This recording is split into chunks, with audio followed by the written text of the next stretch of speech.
Yeah, I believe we should be live. Should be live. Should be up and running. Um, yeah, so this one is just gonna be we're just gonna go over stuff this week. If people have any questions, like as always, don't hesitate to ask. We'll go through this stuff and we'll go through it that way. We will be streaming on multiple platforms today.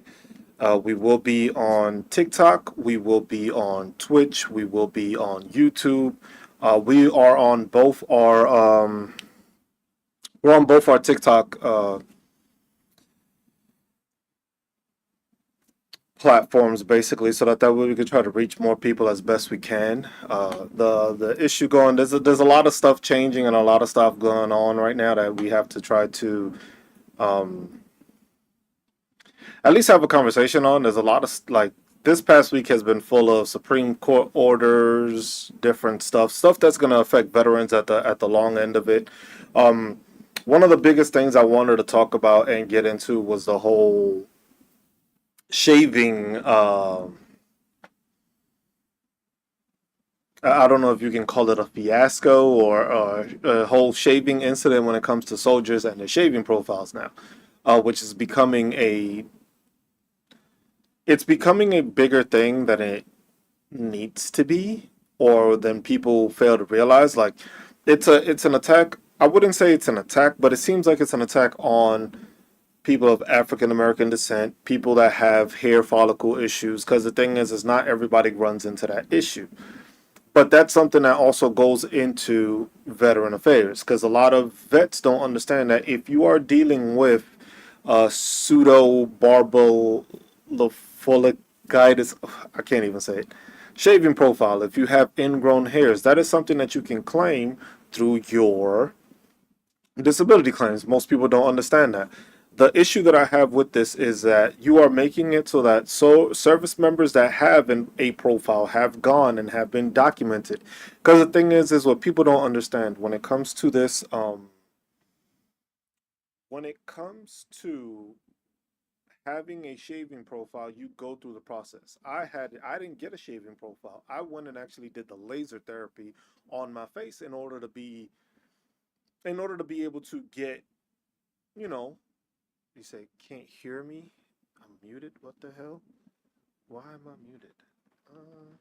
Oh, on TikTok. That's why. Hold on. Give me a second. Made a couple of changes. All right. I think now you should be able to hear me. Yeah. All right. All right. Now you should be able to hear me. Should be able to hear me now. I'm hoping so at least.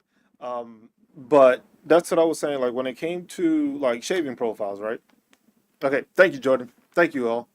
When it came to shaving profiles, it's something that people don't understand. Like, I went through the process because, as you can see, I have my beard. My beard right now does not grow in fully. As you can see, my beard right now, it is like missing here, kind of light here, and that's because I went through the actual laser therapy that the military provides.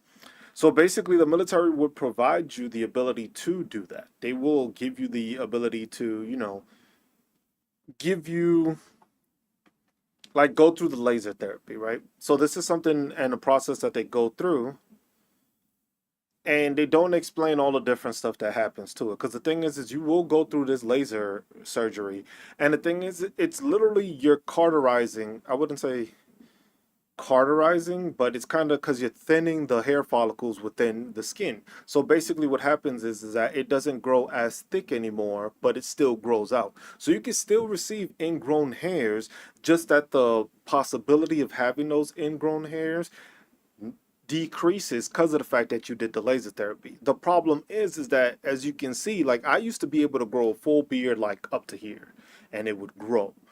What I did was, since I was getting so many ingrown hairs, you can still see like the scars and the markings of ingrown hairs I have.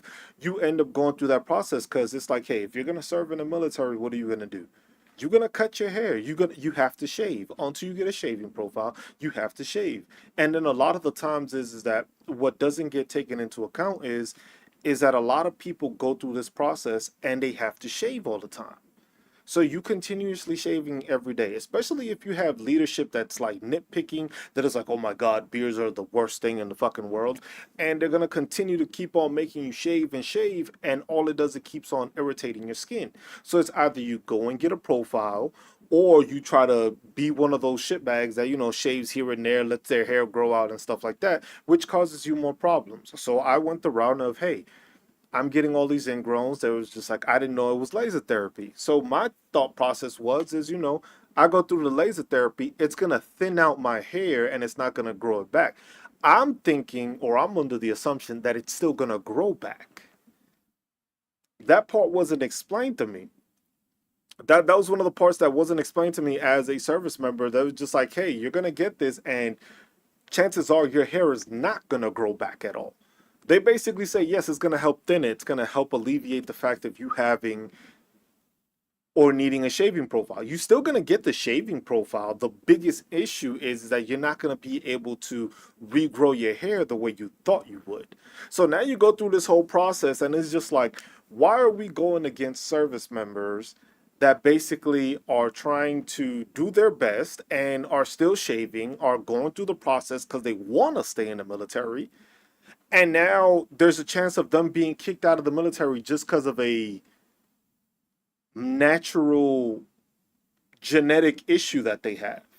Because it affects mostly African American and minority people. You still have a ton of people that have shaving profiles. Now, if you were to tell me that you were going to go against shaving profiles for certain religious beliefs and stuff like that, because some people say they Jedi, some people say they're Norse, some people say they're Vikings. Like, when you look at it like that, it'd be like, come on, bro, you serious? Like, you really thought that's what you was going to cook with? It was just like, you're a Viking now, and that's why you need a haircut?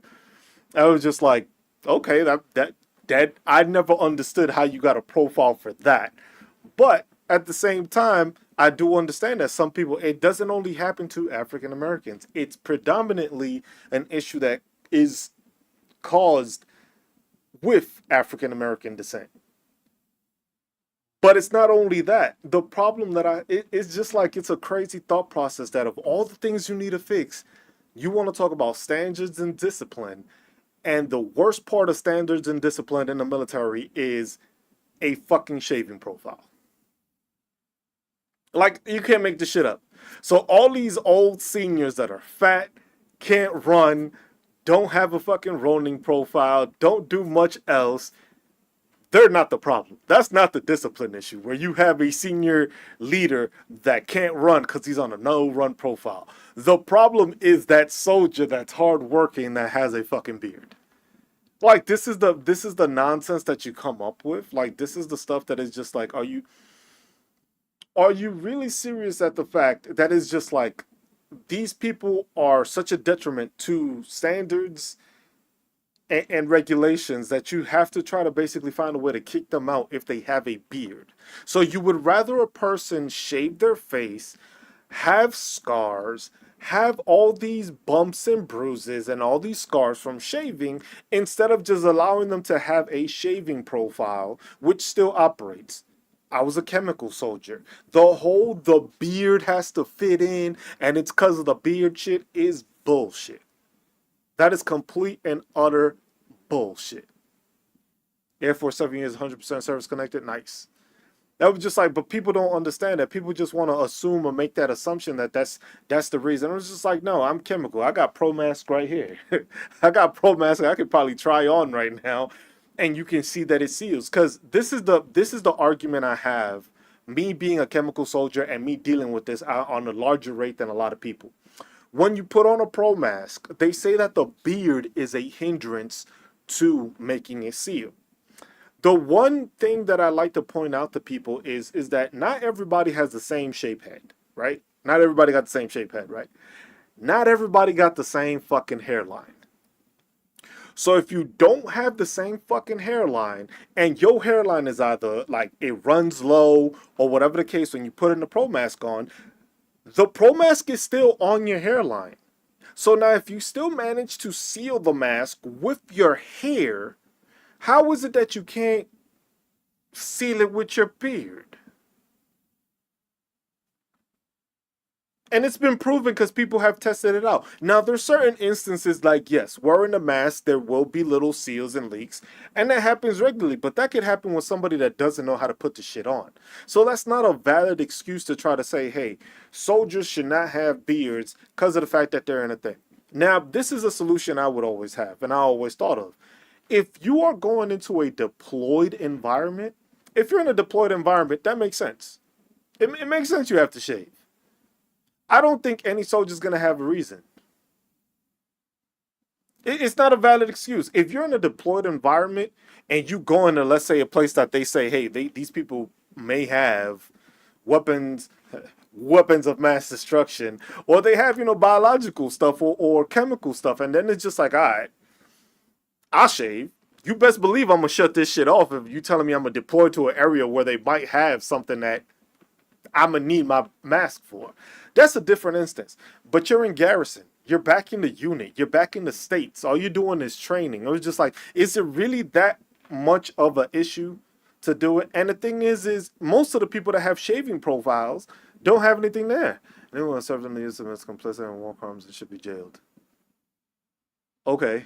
Okay, I guess. It's like, I don't know who comes up with this stuff. I'm just like, but that's the thing that people don't fail to realize when it comes to that. It's just like, that is not a valid excuse. That is not a valid issue. That is not, it is not something that is meant to hinder anybody. You're not going to hinder anybody because of that. There's not going to be a hindrance towards you being able to do these things. It's just not. You're still going to be a soldier. You have to, because the thing is, it's just like, bro, it's easy to tell somebody apart. Like, most of the time, you can tell soldiers apart right now because you can just look at them and it's like, look at that fucking haircut. Just like, you just got to point out, look at that fucking haircut. That's a soldier right there. I don't care. That guy came straight out of boot camp. Like, you could just tell from the get, just seeing some people. It was just, you got the high fucking tight or the high skin fade. I was like, bro, that's a soldier if I've seen one. It was just like, but if he had a beard, then it's just like, he got the high and tight, but he got a beard. I don't know. It's a blend thing. It's to not stand out. You want to talk about camouflage, right? You want to talk about integrating yourself. You want to talk about doing that. You're not doing that by not allowing soldiers to grow a beard. The beard is not hindering people. The beard doesn't get into training. If you need to fire a weapon, do you need a beard for it? No. Can you do it without the beard? Yes. It was just like, well, where's that part there where it's just like, oh my God, this is detrimental to the fucking service. Having a beard. It just doesn't happen. But the fact that you're gonna be kicking people out after, so basically this is the you know what I find interesting? You remember how they did this with COVID and the vaccines? You remember how they did that in the military? Oh, if you don't take this vaccine, you getting kicked out. If you don't take this fucking shot, you getting kicked out of the military. Remember that part? And then all of a sudden it's like, oh, we want to bring people back. We don't want to kick people out. If you got kicked out of the military because you didn't take the damn vaccine, we're gonna let you back in. Now it's gonna be, we're gonna kick you out. The vaccine was mandatory in the military. The problem was that it was mandatory, but some people refused to take the jab. And some of those people ended up getting moved out of the military because they didn't want to take the jab. And then come to find out you didn't really need to take the jab. But they kicked those people out. So now they're saying, hey, we'll let you back in. So now imagine what's going to happen when you start saying, we need to kick out soldiers that have beards. So all soldiers that have beards, we're going to start phasing you out. We're going to start kicking you out. If you don't go through the process of getting it documented, if you've needed it for more than a year, you should do that. Now, my question is like, how is that a hindrance to the military service? It's not a hindrance to the military service. A person that can't run is a hindrance to the military service. Why? Because for you to do your APFT, you have to run, right? Or you do the bike or you do the walk. I was just like, but at the same time, if you are in a position or in a place of combat and you can't run, how are you going to be successful? How are you going to be able to lead your unit, your battalion, your division, your whatever, if you can't even run? Or if you overweight? Like, you can't do any of those things. You can't run. What you gonna run from? All of a sudden you can run magically, but you have a no running profile. But all of a sudden when you need to, you can fucking haul ass. I don't see the fucking shaving stopping people from running those fucking 6 miles that they want to run in the morning. I don't know a beard stopping somebody from doing a 12-mile ruck that you have to do every quarter. I don't see it at the range. I don't see it hindering a PT test. I don't see a person being able to not deploy because of a shaving profile.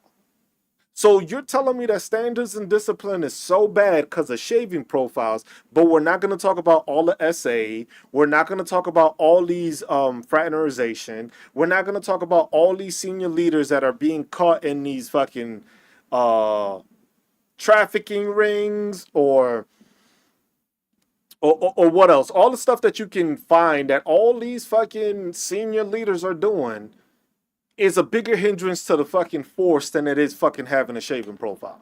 Because you got SA happening and it still happens, and what happens? It gets brushed under the rug. You have soldiers that are ending up missing, and it's because the units is causing them to be missing. They just say, oh, they went AWOL. Look at the Guillen case. Look at there's multiple cases of this shit happening. So it's just like you want to cause this issue to what? Because just this last year they had problems with re-enlisting people, right? Then all of a sudden this year they've been making the numbers. But it's easy to make numbers when you drop the standards of the numbers you need. It's not that difficult. Not that difficult. But then you see how it continues with how this administration goes also. Sony camera. You say crispy as fuck. I was just like, but that's the part where we don't make that connection because that's one of those serious connections that we need to make. This administration is showing that it's more important for us to take care of shaving profiles than it is for the actual lack of discipline that is within the military. When you have overweight soldiers, you have overweight leaders, you have leaders that can't do PT correctly, you have leaders that have lost confidence or have done something that they should have kicked out the army, but all you do is move them to another location. So basically you doing all this is not helping standards and discipline. It was just like you found it to be more of an issue to take care of beards than it was to actually take care of the mold that's ongoing in these barracks. This was a higher priority for you to make sure that service members made sure that if you had a beard, you are not going to stay in the military, but we'll let you live in mold.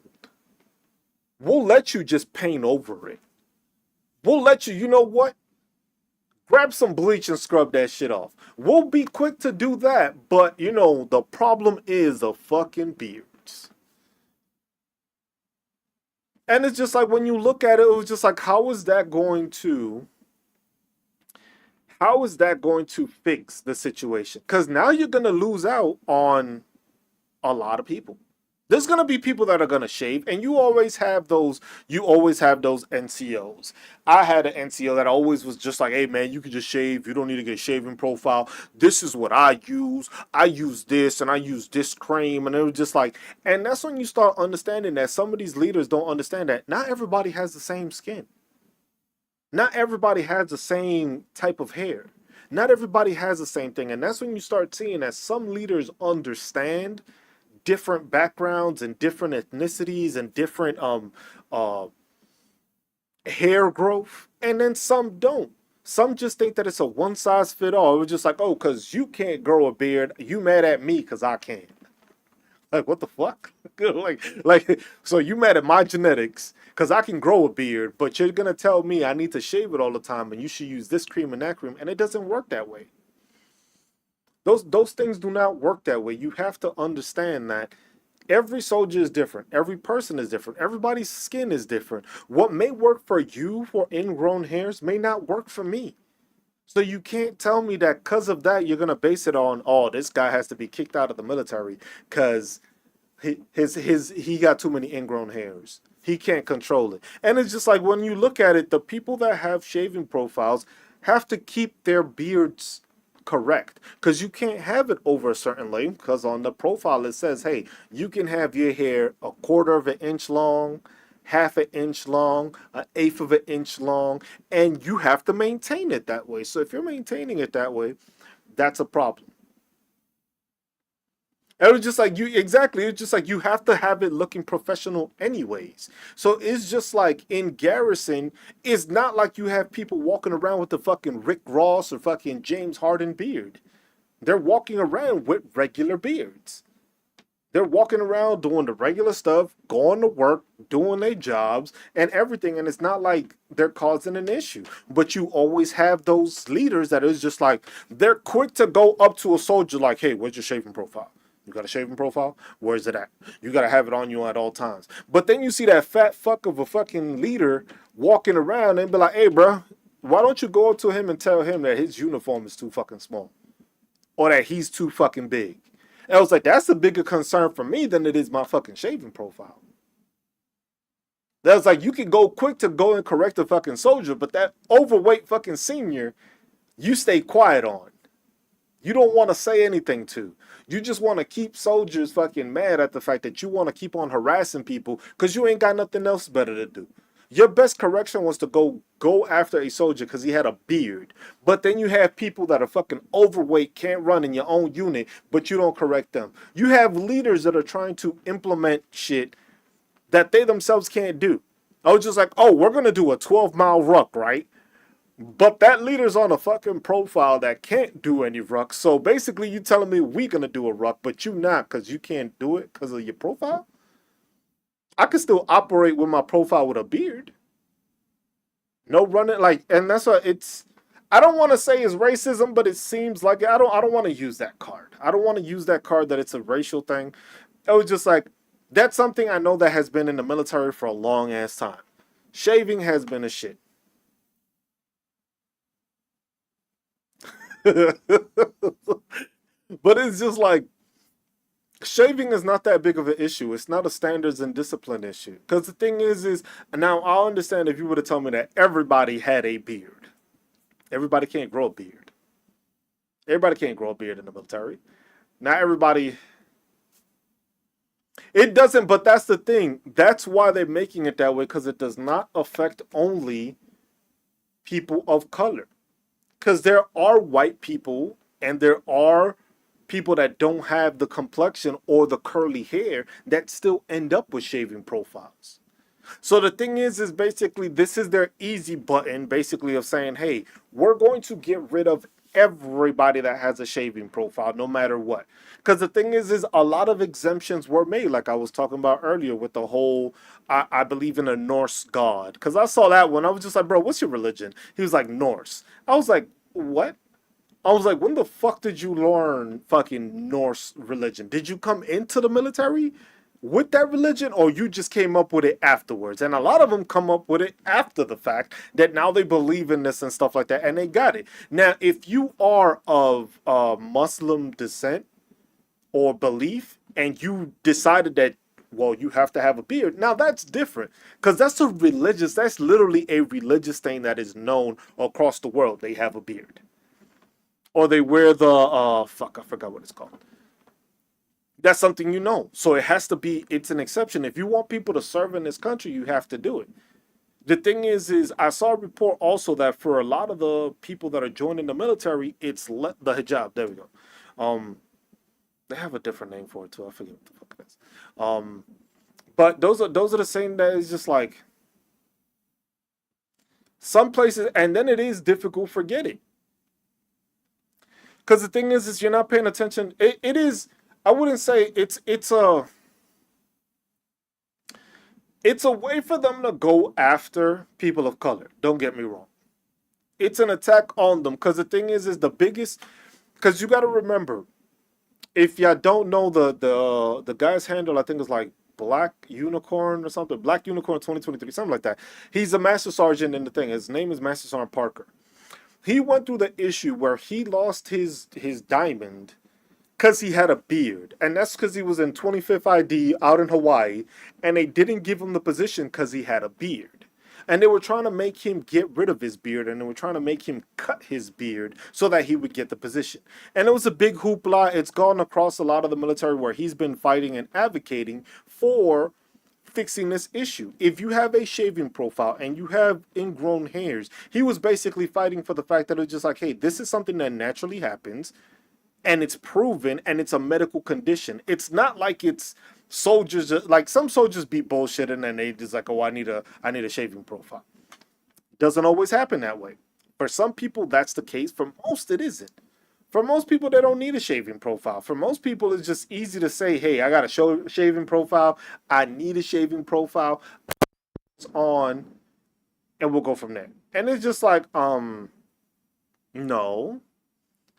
But for some people, that's the case. For some people, it's just like, oh, we're going to do this, and this is how we're going to go about it. We're going to say we have this, and in most cases, we don't.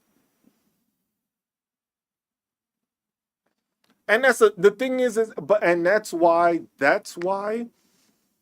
it's thing, because the thing is, I know it's happening in the Army. I'm not sure if this is an all branch thing. The thing is that the Army has the biggest number of personnel. So it affects them more. The Marines is next. They have studies and they have all that, but the thing is you have somebody incompetent leading this group. Mom, it's not because of gas masks. That's what my job was in the military. I got my masks.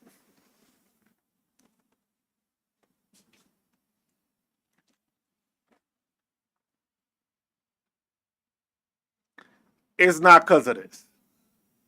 Because I can put this on and seal it. With this beard I have on, I can still seal this mask. This mask right here can still be sealed even with this beard, even with my hair. So it's not that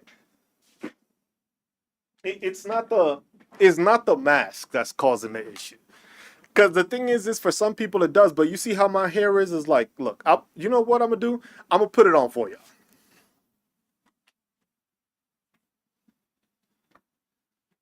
Take off these glasses before I fuck them up. I haven't put this on in who knows how long.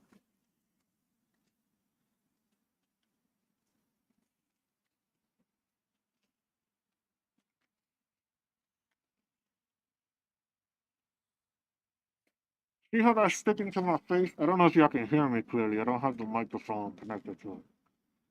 But you see how it is here? This is on my hair. This right here is on my hair. This is my hairline. See hairline? Hairline. Hairline. Hair.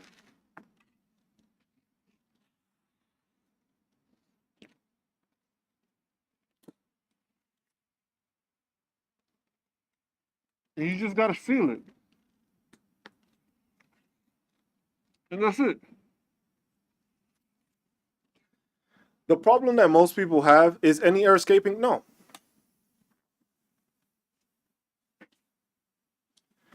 See, so this is one thing that people don't understand.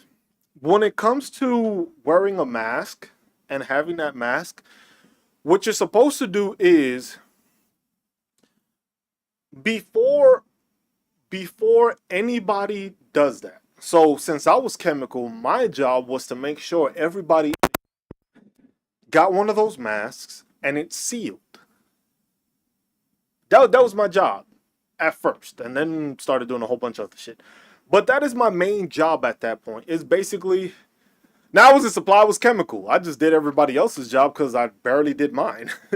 But give me that Amy Winehouse now. Sorry, that's the collection. I'm keeping all those. But when you go through the process and you go in, you in process, whoever the chemical soldier is supposed to be, they're supposed to in process you. When they're in processing you, they're supposed to give you a pro mask. You're supposed to sit down. It is called a M41 PATS test. It's been improved. I forget what it's been called to, but it's been upgraded. And basically, you put on a mask, you go and it has detection, and literally you go through 5 tests. Within those 5 tests, that's the old version that's come out. I don't think most army units have gotten it. But the older version, it was 5 tests. You ran through those 5 tests, which was like moving up and side, chewing motion, all that stuff. You went through that, and then if you passed, you kept the mask. If you didn't, you had to keep on testing till you sealed.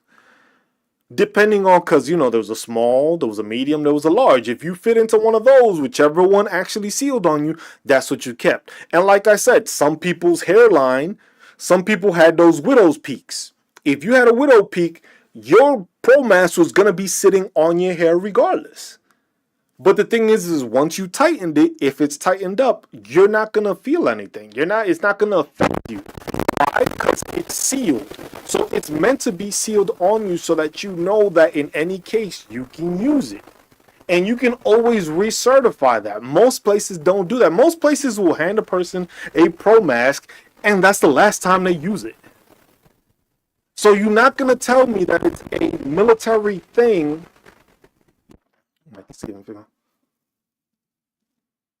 I don't know. I don't know why that is. Did it get too crackly? Did I get too loud? Maybe I don't know. But that's the part that people don't understand about that. That's something that you get trained to do. That's something that you get shamed to do, and then you get shown that you get tested on it, and you have your pro mask. So now that you are basically solidified as, hey, this is your mask, it seals, you're good to go. There's really no excuse. But the thing is if you want to talk about standards and discipline and regulations, you're supposed to do that when you in process soldiers. Most places don't. Most places just throw a mask at it and be like, hey, bro, you got one. Sign for this. You got it now. You good to go.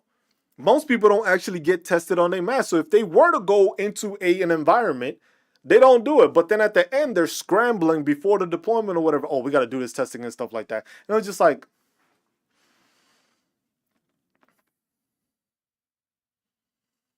I was just like, but that's the thing. You can ask any unit. I can tell you to ask any active duty soldier now. Just run into any active duty soldier. Ask them when's the last time they actually did CBurn training.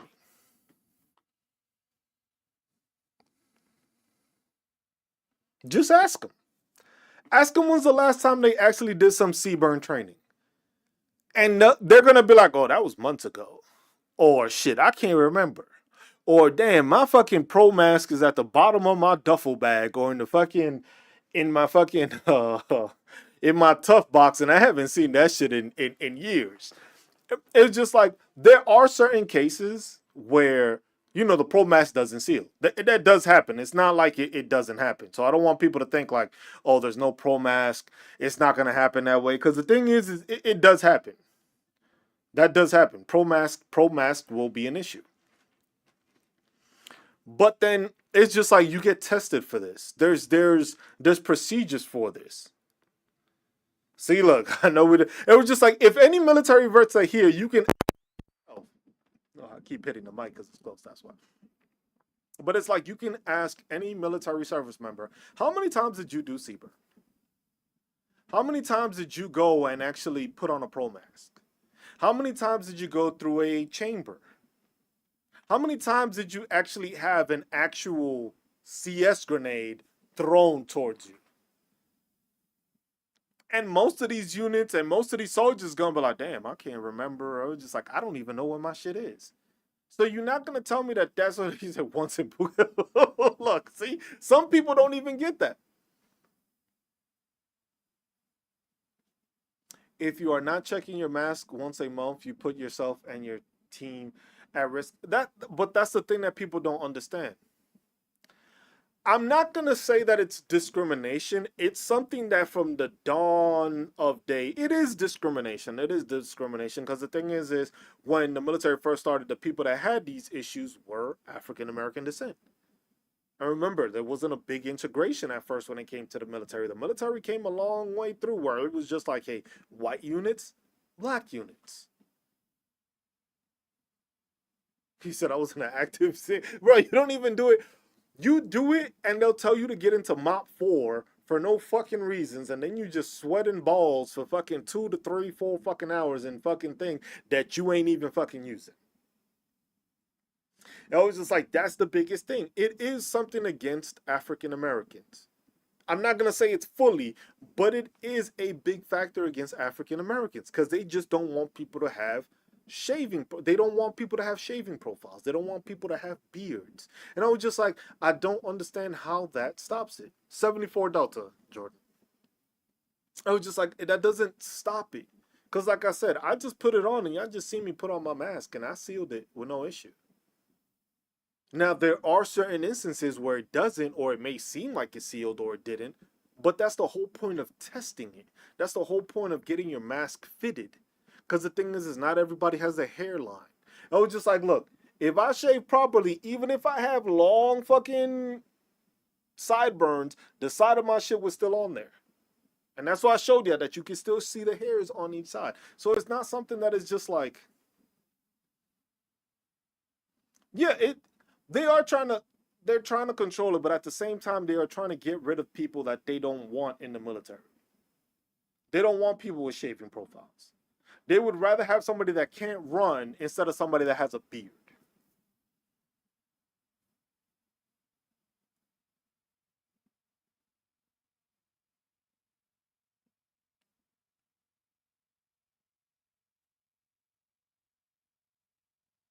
Who is the approving authority on beards as a whole in the army?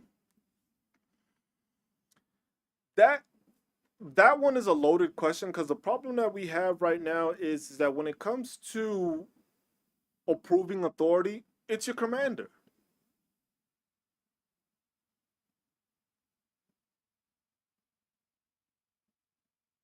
See, look, Cindy on YouTube said you are right. I was Seaburn also. The only time I actually did my job was during pre-deployment. Big army, the thing is it's not a big thing where it's just like there's a regulation for hair 670-1 for the army. I'm not sure if it's the same regulations across the different branches, but for the army 670-1 covers it. DA Pam 670-1 covers how to have the beard. The thing is it's a medical condition, so it's like an exemption of it. What they're trying to do is that they're trying to remove that exemption. So that basically it's like, hey, if you need to get a profile and you on this for that long, you need to get out the military because we don't want to cover it. Because the thing is that laser therapy, not many people are told about it. I got it when I was in Hawaii. And that's because they brought up the option because he was just like, look, man, I was like, we could give you a shaving profile, but then we also have this laser therapy that does, it thins the hair and lessens the thing. So I was just like, you know what? I grow thick hair. I got a big beard. If I do this, I should still be able to grow the beard, but when I shave, it's not gonna make it that bad. And if corrections are to be made to set regulation, who's approving authority for this? That would have to be, that's big army at the top. That's like G1 fucking army. And that would have to go through the whole thing of changing AR 670-1, changing it, putting in the new wording and putting that in there. That's all the way at the top. That's like generals and stuff making this stuff. But you can know, yeah, Keg's breath.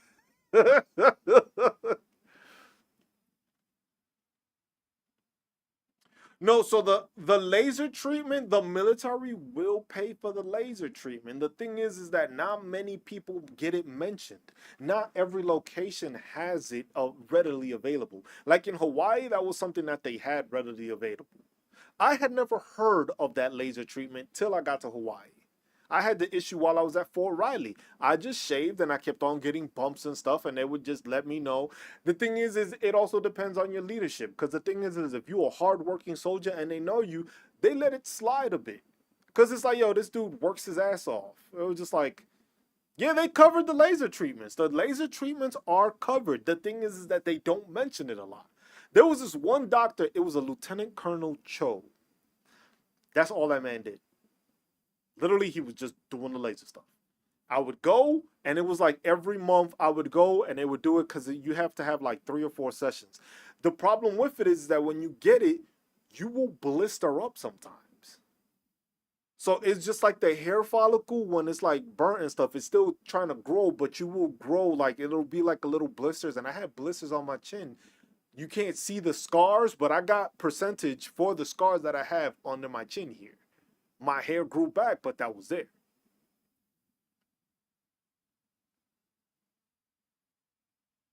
The sessions don't. So that's the thing. It's it's something that does take away, but it's not that difficult because literally you would go the face because it depends because the thing is when they're using the laser thing, it's like a little heat gun that they use on your face. When they doing it, there's different levels to it. So the worse your hair is and the worse your follicles are, the thicker your hair is, the higher they up it. The thing is that since it's your face doesn't all of your face doesn't grow the same. The follicles in all parts of your face are not the same. Your follicles here may be a bit more easier to deal with than they are like right at your chin level or right at like the your cheek level. So those different instances cause different because when they got to my chin, they had the same power that it did here.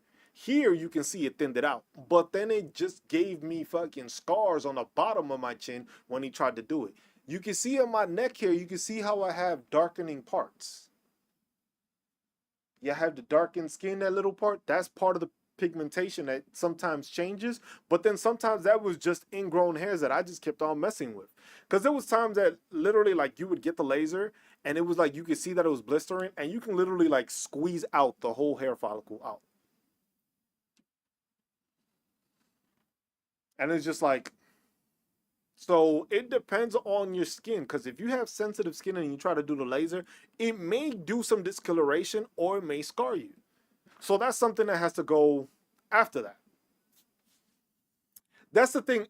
That's a good question that I've been trying to see and I haven't heard anything about. Would it be a medical separation or are they just gonna get them out? The thing is it would have to be a medical separation. The thing is they're not gonna try to put you on a high DOD rating because of it. So you're still gonna get the VA because with the VA you can still file for that. That's a 10% if you get it. Barbell folliculitis. If you have it, that is a 10%, you know, process. You will get stuff on there. That will happen. You will get a percentage off of that. If you have scars, you will also get a percentage. But the percentage when it comes to the scars is depending on the size of the scar. So it's not just that you're gonna get because you can have a scar, but if your scar is too small, they just be like, you know what, fuck this shit, and we're not giving you anything for it. So that's something people need to understand. You need to understand that the thing is Jordan, it goes 0 to 60, but it depends. So pick at it before you go.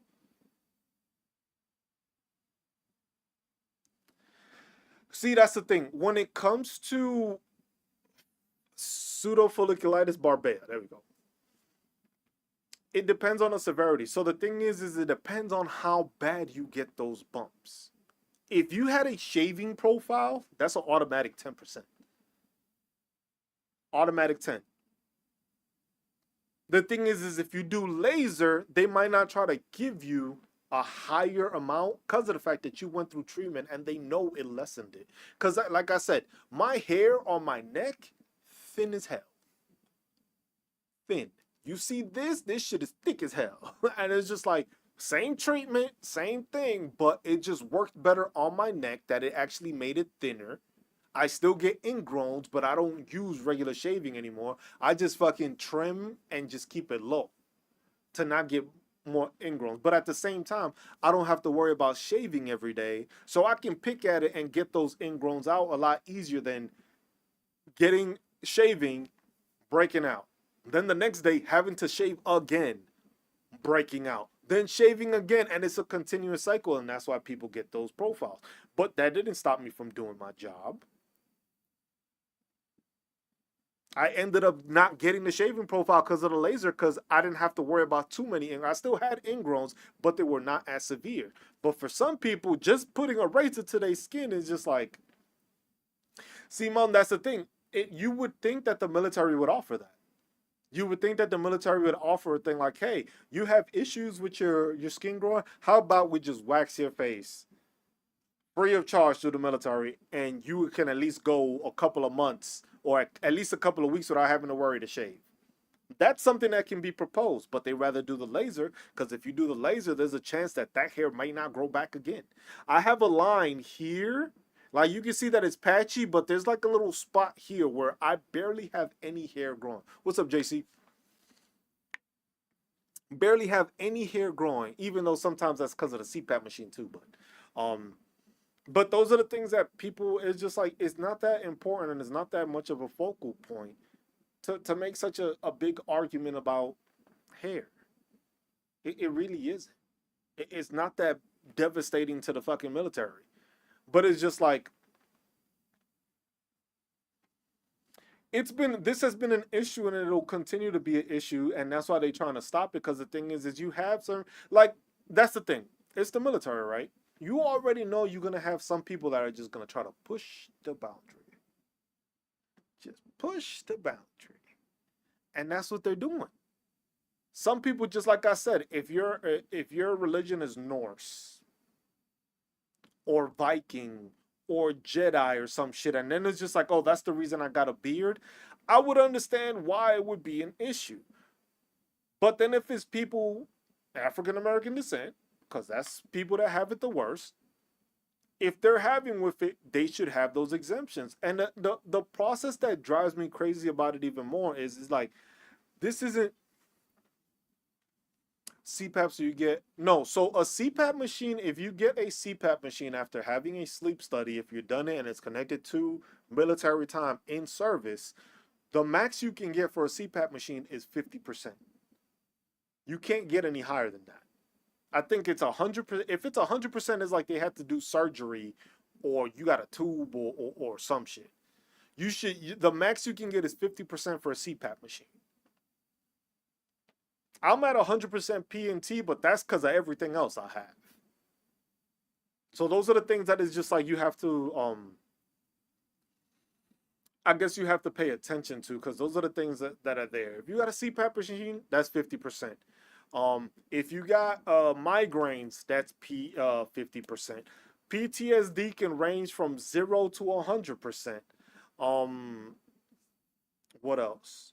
Any ailments, if you got disc issues, joint issues, you got migraines, you got OCD, you got fucking bipolar, anxiety, depression, knee injuries. If you got all that stuff documented, it is not difficult to get to 100% PNT. The difficult part is that when you're trying to get to 100% PNT and you don't have all that stuff.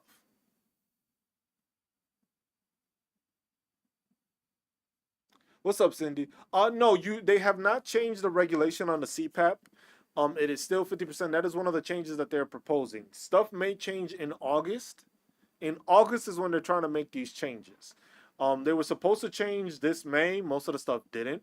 So that's something to pay attention to and to keep in mind that some of these things they are trying to change, but it's not there yet. Let me see, because then I would go to schedule ratings. This would fall under respiratory.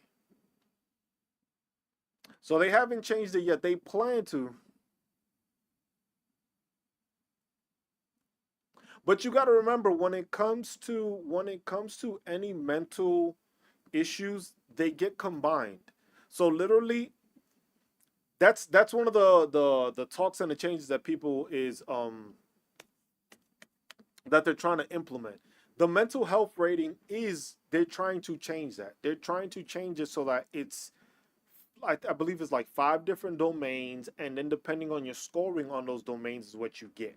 If you get a high enough rating in one of those domains, it'll cause you to get 100%.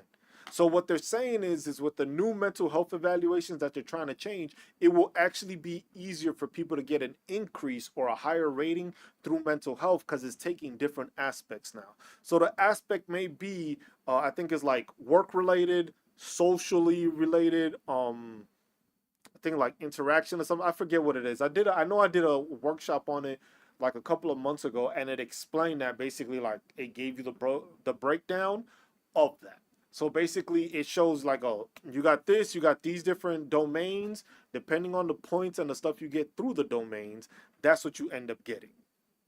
So now that's the issue there, where it's just like a lot of people I know are gonna try to refile again in order to show like, hey, my mental health is worse.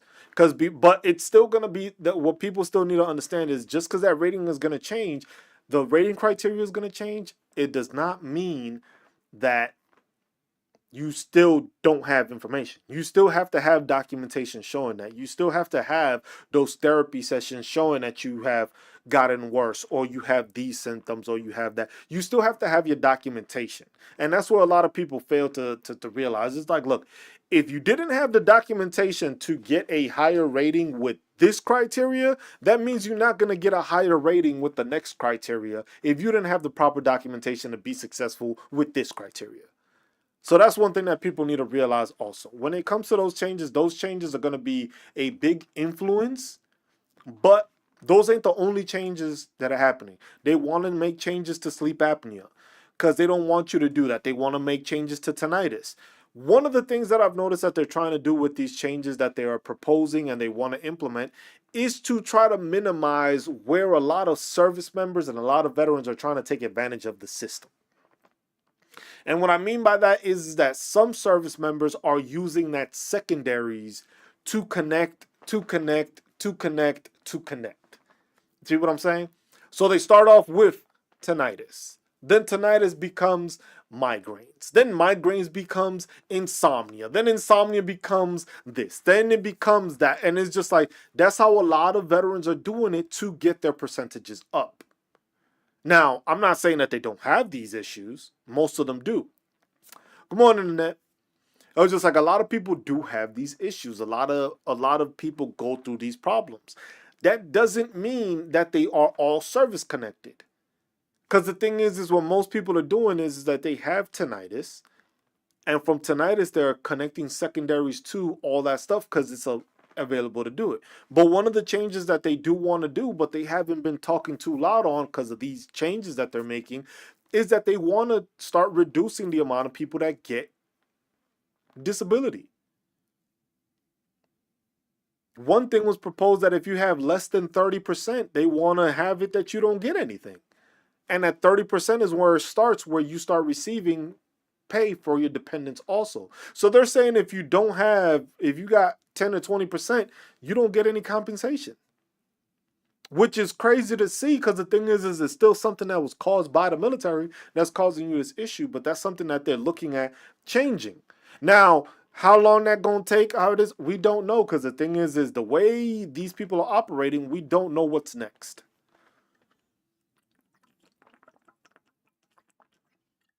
There's mentions of changes of we're gonna bring this up, we're gonna put this into effect, we're gonna do that, but the thing is we have to wait and see it in writing.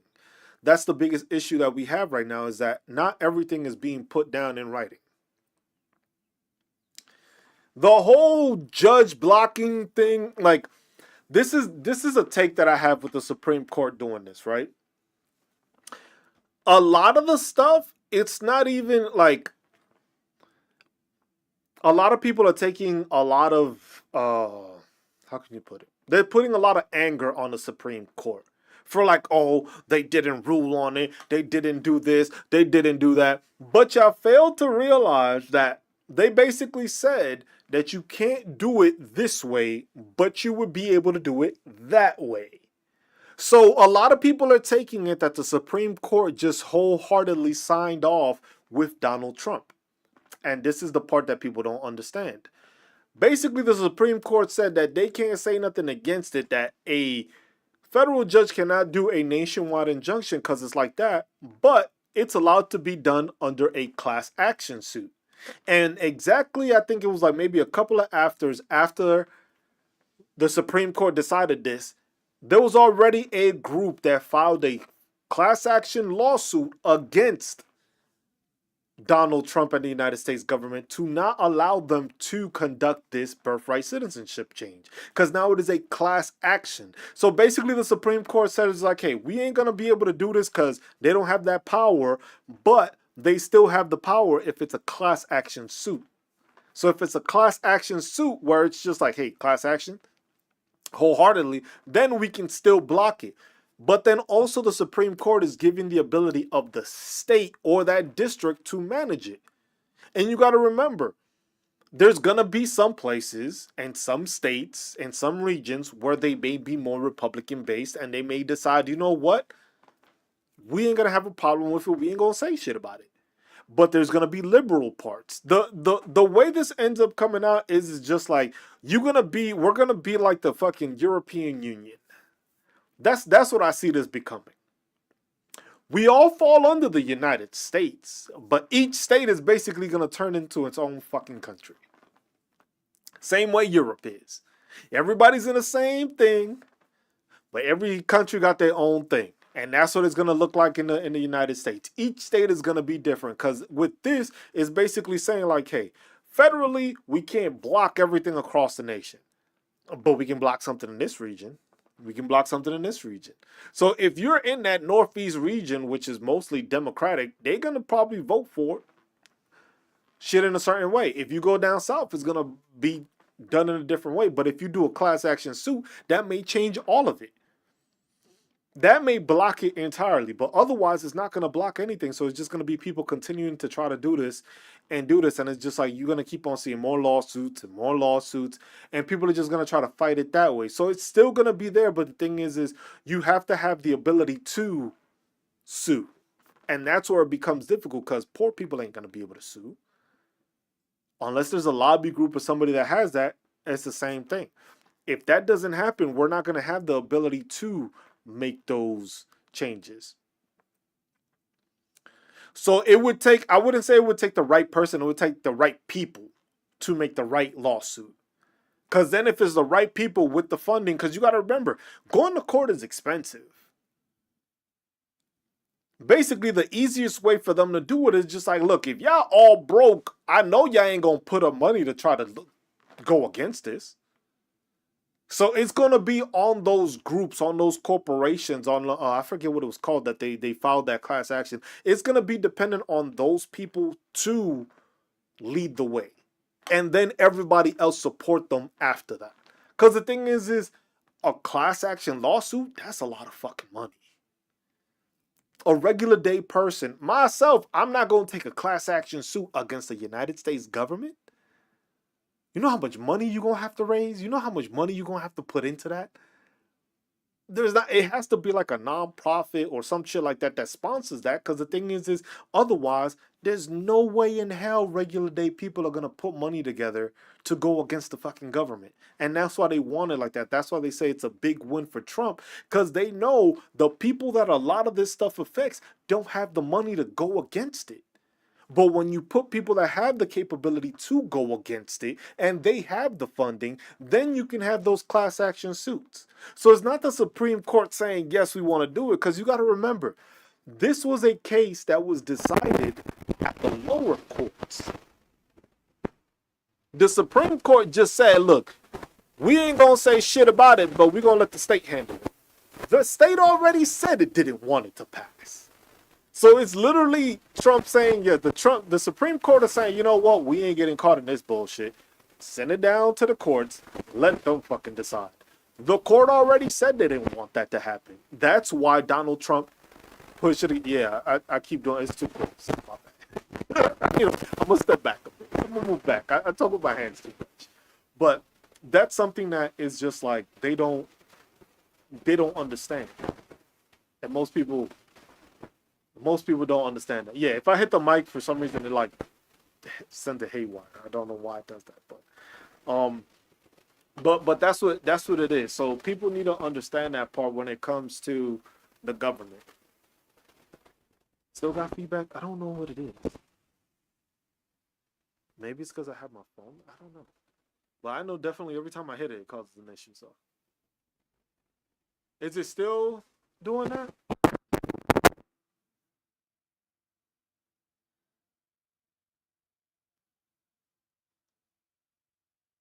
Is it still? Okay. Yeah, it's every time I hit it because it's a very sensitive fucking microphone. It's a different microphone I have. It's not the usual one I use for these. Um, so it gives me the ability to step back a bit and not be as close. But what's up, melatonin? I was just like, but that's the thing that people need to realize. These are things. The state already decided that they didn't want this to happen, and what had to happen? It had to be Donald Trump and his team to appeal that decision. So the court at the beginning that they're basically sending it back to already decided it was not constitutional. So literally it's going to be kicked back from the thing because they didn't say if it was constitutional or not because the Supreme Court didn't want to make that decision. They wanted to say that, hey, you couldn't put an injunction on this if it's not a class action suit. So basically it's saying, hey, we're not gonna decide if this is constitutional or not. We'll let the lower courts do that. And by doing it that way, that the lower courts decide on it, it's less that we have to worry about. We don't have to make a decision on this. We're going to let the lower courts decide this. We're just saying that, hey, a federal judge cannot do this. A district judge cannot do a nationwide injunction unless it's a class action suit. If it's a class action suit, then yes, it can happen. If not, then not. So basically, the Supreme Court said, hey, Donald Trump, we're going to give you this, but we also going to give them this. So it was a 6-3 because it was just like those six wanted to make it seem like, yes, the Republican ones wanted to make sure, yes, we are on Donald Trump's side. But at the same time, it hinders them and the Republican side because of the fact that a class action suit can be brought up and it will still bring an injunction or a stop to the birthright citizenship talk. And that's already been put in place. So that's where people need to understand that it's like it's not that the Supreme Court don't give a fuck. It's that the Supreme Court is playing it as they're trying to play it as far back, try to have influence, but as far back as possible where it's not on them to make the decision. We're giving you the option so that judicially it still works and it's still viable for everybody on a level. So it's viable on a level for Donald Trump and his administration to do what he's doing, but it's also viable for the class action suit or for the people of the United States to still fight against these things in a legal procedural manner. Because if they would have been like, you know what, nobody can say anything, no class action suit, there's no possibility, that would have been a problem. But now they're saying they're just like, hey, you can't stop everything, but if it's a class action suit, it can still be stopped nationally. That's why I think they did that.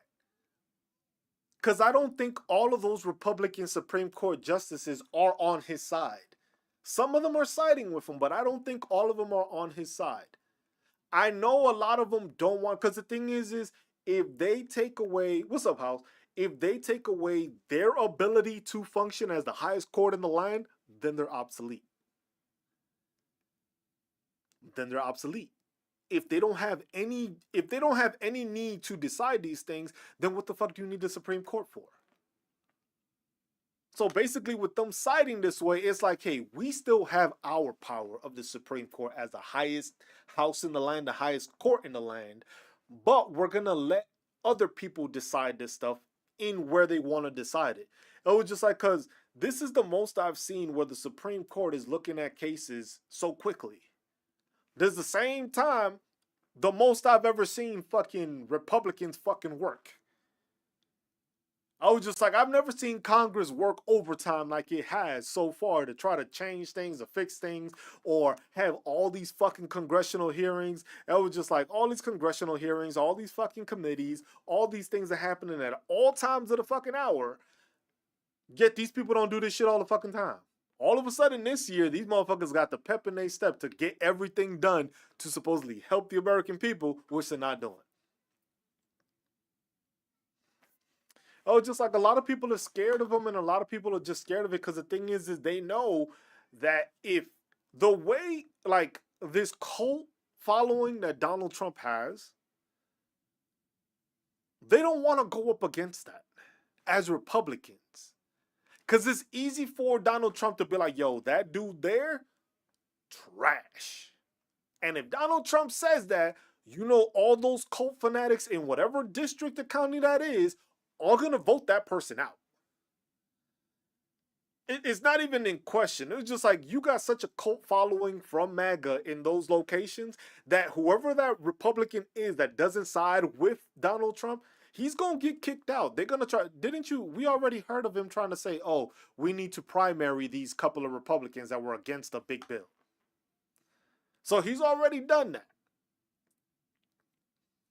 He's already done that. He's already done that. It's just like, but he's doing that, and it's just like they're doing it on that issue, and they're just gonna try to continue with it. But that's where people fail to realize that all these changes are gonna take things. It was just like, look, the House with that big bill decided that they wanted to cut 700 million from Medicaid. The Senate Republicans upped it to 930, almost $1 billion cut from Medicaid. So it's just like they're doing these things, but you have these people that follow it. MAGA's following it. The same way you have sometimes with a lot of veterans. A lot of veterans want to follow the whole MAGA thing, and they want to listen to Pete Hegseth and fucking Secretary Doug Collins. It was just like, hey, we're overspending too much on the VA, yet we upped the budget by 425 million. So we were spending too much in the VA that we had to cut people that were doing jobs that were helping the people through the PACT Act. But then we still got another 425, almost $500 million worth of extra budget in added to our budget. So it's just like, let me understand this. We have all these people that have been doing their job. Like some of them weren't doing their job, but we don't know because they just fired people randomly. And then all of a sudden you have an extra $500 million to invest into it. So it's interesting to me when you see it because it's like you have almost $500 million to invest into the VA to supposedly help it. So then why did you have to cut the people you cut if they were doing jobs that were pertinent to reduce the number? Because a lot of it is becoming more AI now. So they haven't said it out loud, but that's what's going on a lot, where a lot of AI is being used. So that's where a lot of those jobs were cut so that AI could do it. But at the same time, who are you hiring? Because the thing is most people don't want to work for the VA. Plain and simple. They can make more money on the outside, so it's not competitive. So you're gonna have these extra 400, almost $500 billion worth of budget, but a lot of people don't want to work there. It was like Jordan, she works there, but it's just like a lot of people don't want to work there because they don't get paid enough. Especially, at least if you are a doctor, you don't get paid enough. If you're working within the system, you doing all right. Benefits, all that stuff, you getting paid, you good. And if you disabled veteran, also you good. That's not an issue. But if you a doctor and you trying to see and do all these things, you know you can make that much more money outside with your own practice than working through the VA. And that's not even in question. That's something that's known. That's something that's been seen. That's something that's it's just not. It's like people need to understand that that's how that's gonna happen.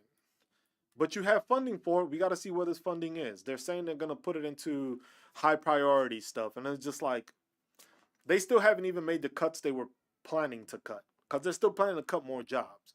Meaning there's gonna be more funds available. So you're getting 425 something $billion to operate your budget, but then also you are releasing and firing a whole bunch of people. So there's gonna be an excess of money in the VA.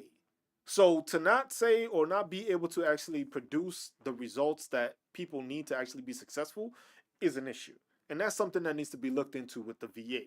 The VA is proposing a lot of things. The VA is coming up with this. Remember, I still haven't heard anything about the whole anti-Christian task force that they went through the VA. I haven't heard any reports of that, but I do remember they wanted to put emphasis on that. But well, for instance, When it comes to travel pay, the thing is with travel pay when it comes to the military, it basically works on the basis of the BTSSS program.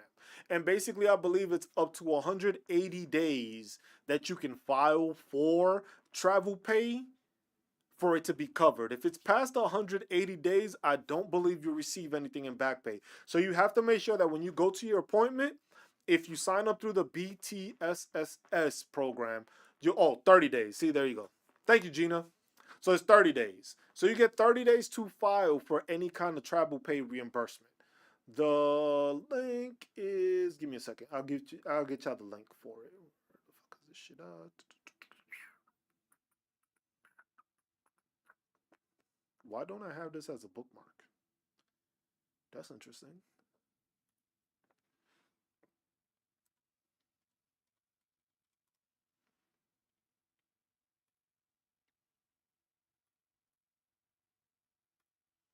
So this is the link. I'm gonna put it in so that y'all have it. Give me a second. Put this link in there. Thank you, Gina. Hope you've been well.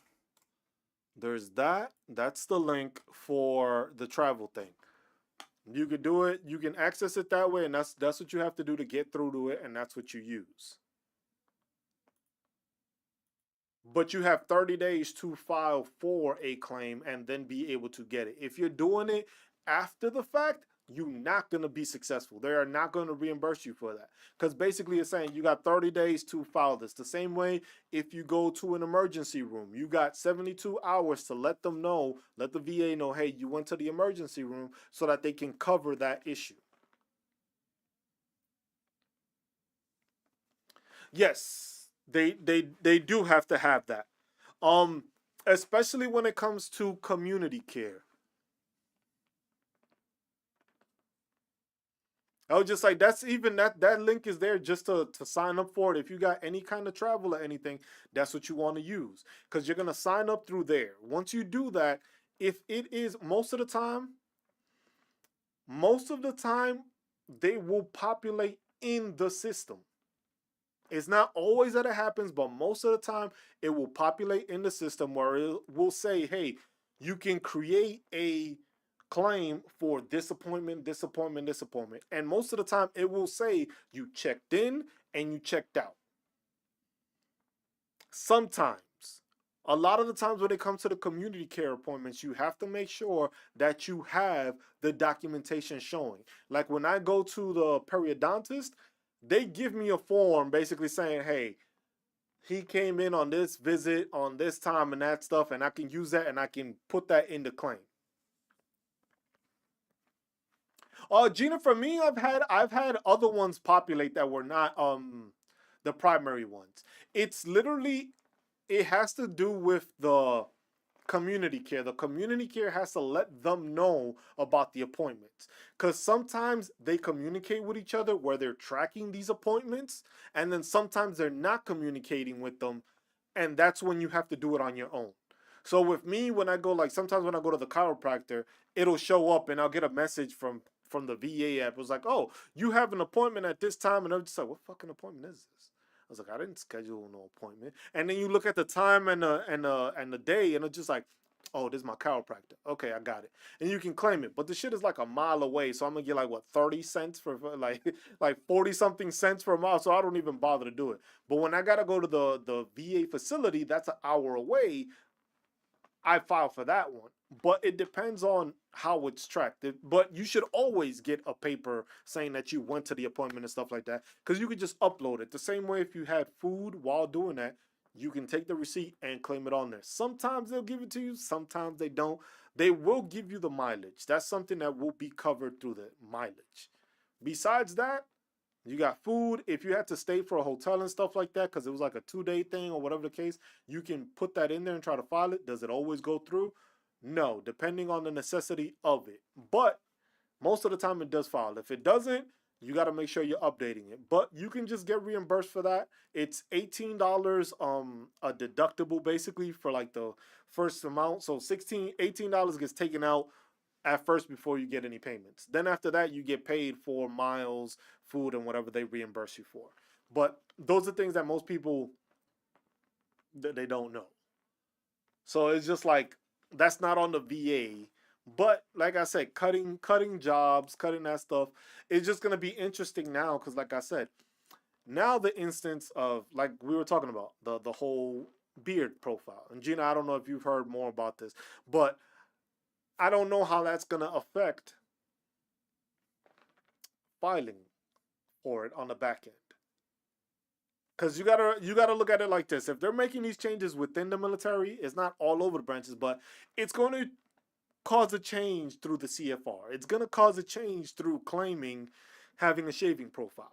Because the thing is if you don't have the documentation to do it beforehand, you still might get it, but chances are very low. Because if you show up and you got nothing but razor bumps, they're gonna be like, it's kind of visible. If you show up to your CMP exam and your shit is just like just like inflamed with all the shit.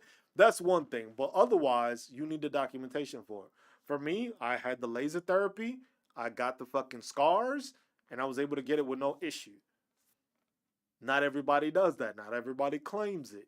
Not everybody goes to the doctor to get seen for it. Even if it's just you going to try to get a profile for it, it has to be in your record showing that you had that issue, because then it's easier to tie.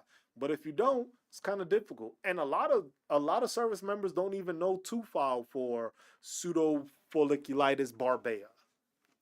I don't know if I said that shit right, but it's as close as it's gonna get. But a lot of people don't understand that you can file for that. Those little scars or those little blemishes and stuff like that, that's skin damage. That's in the CFR. It's under skin. You can go look at that and see what size the scar is, and you may get a percentage, you may not. Depending on the size of the scar and where it is, you get a percentage for it. If you want to be able to grow a fucking beard after the fucking military, don't do the laser. I'll tell you that much. You can still grow it, but it's gonna take some time to fucking heal and grow back. You got to use a whole bunch of stuff to try to make it work. So it's not always gonna work. But that's what I said. It's just like those are the things. It's just like with a shaving profile, changes to the CFR, changes to this administration, changes to the VA, where we're still waiting to see all these different upcoming changes. It's just like shit. My genetics never had it grow. But that's the thing though. Some people grew full beards, some people didn't. Even while in service, some people couldn't grow a full beard. Some people could. But that's not a thing. Like, if I would love to see the number of personnel in the military or in the army that actually have a shaving profile. I just want to know the percentage. Because basically, if your argument is that it's lowering standards and discipline, it should only be lowering standards and discipline for that group of people, for that percentage of people. And that percentage of people isn't that large. Because, put it like this, I believe it's only 14% of the military is African American. Only 14%. So out of those 14%, how many of those have an actual profile?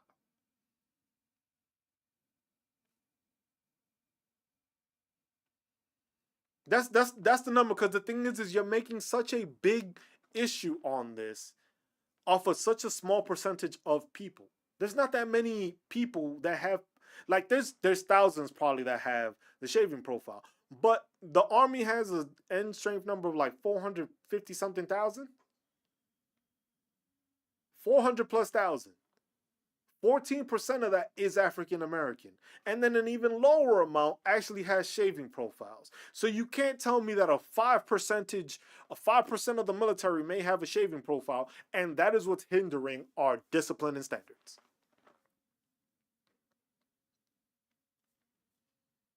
It's like, to a person that's not in the military, it was like, yeah, beards are terrible. They can't probably even fucking grow one, because that's most of the time how it is. The people that can't grow it are the ones that always have the biggest issue with it. Um, but it's just like that's not an issue. That is not something that's concerning. That is not something that is causing great detriment to the military service. It's just not. We can't go off of this lie that that's the reason why discipline is down. There's more to that. It's just interesting to see, like, how are these people going to be removed out of the military? Is it going to be a medical separation? Is it going to be, oh, you just going to be allowed to ETS? Or how does that work? Are you going to be able to claim that as a disability? Because, well, I'm guessing you're still going to be able to claim it as a disability because you're getting kicked out the military for it. But at the same time, I went through the laser therapy and I still got a percentage off of it too. So it's just like, it's interesting because the thing is like all these movements, it has after effects. Because the thing is you're gonna have these people getting kicked out the same way people got kicked out for not, like I said, for not taking the COVID vaccine. You're gonna have these people getting kicked out, people that want to serve in the military, people that are happy to serve in the military, people that are proud to serve in the military and want to stay in the military. But now they're gonna be kicked out of the military because they got facial hair. Not because they didn't do their job, not because they couldn't complete their job, not because they weren't good or bad at their job, because they had a beard.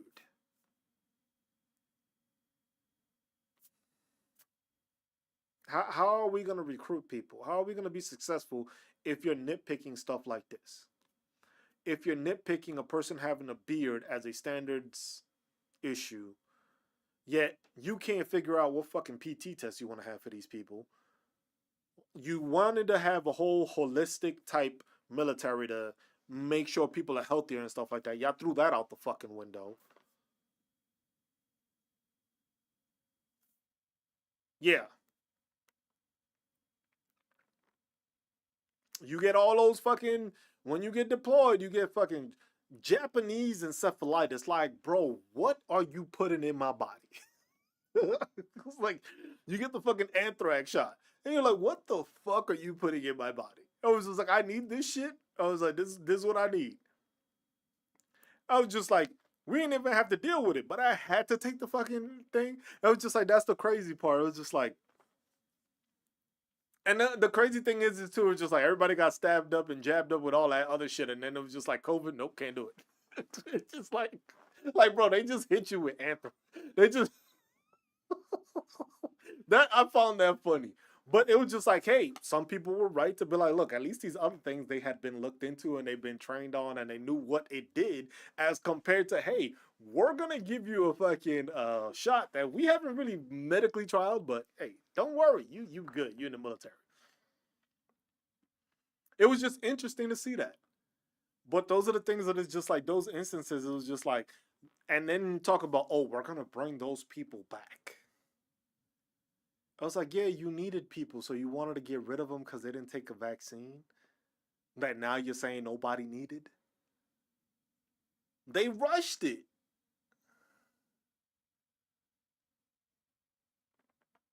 Yeah, that's what it is. You get every single fucking shot because that's what I always find interesting. It was just like Japanese encephalitis, anthrax. You got a couple of other ones that they pumped through and shit. You remember when you went through basic training? They hit you with a couple of fucking shots. You ain't know what the fuck you got hit with.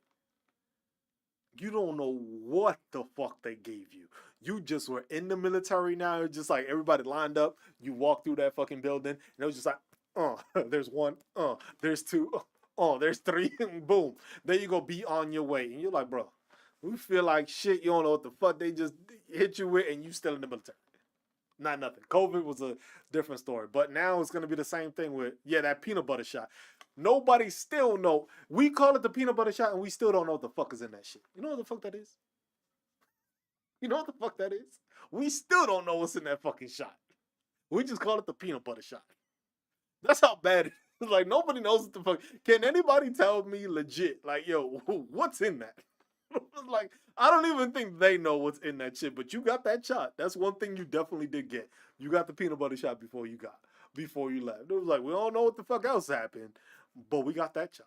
That was a definite.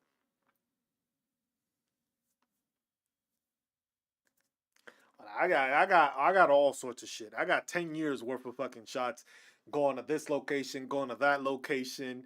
I was like, oh, you need this shot for this. I was like, bro, I ain't going to Japan. What the fuck I need this shit for? And I was just like, we just giving it to you anyway. I was like, bro, what? It's Japanese encephalitis. I'm traveling through Kuwait. It's like, I mean, even go. Japan is on the other fucking side. Like, I'm going through Kuwait to get to where I'm going to. Like, that shit has nothing to do with it. You get in the shot though. And like I said, now the question is gonna be, and now the way I want to see it is like, because the interesting part to this is this is what's going on with this administration. This is what's going on with fucking Whiskey Leaks being in charge. What happens when we get a new Secretary of Defense? What happens if that next Secretary of Defense comes in and is like, you know what? This was a mistake. We lost a lot of people because they had beards. They were good soldiers, good working soldiers, good leaders, and now we lost them because they had a beard. Like, if you, like I said, if you would explain to these people, it's just like, look, if we are going to a deployed environment, you're going to have to shave. Most of them will be like, all right, as long as I'm in a deployed environment. If I'm gonna be going somewhere for quite some time, I understand that. I will do that. That's not a problem. But if it's, hey, I'm in Garrison, I'm at Fort Riley, I'm at Fort Benning, or fucking Fort Belvoir, or fucking Irwin, or shit like that, I should be able to have my beard. Now you know they're gonna try to keep a loyalist in there, but the thing is things are gonna change. The way this is going, the way people are voting, the way that things are going, it's gonna change too much shit. Like I said, some states are going to have certain things and some don't, and that's the same thing. That's what I've also been working on with the in the background while I haven't been doing much and doing these streams as much.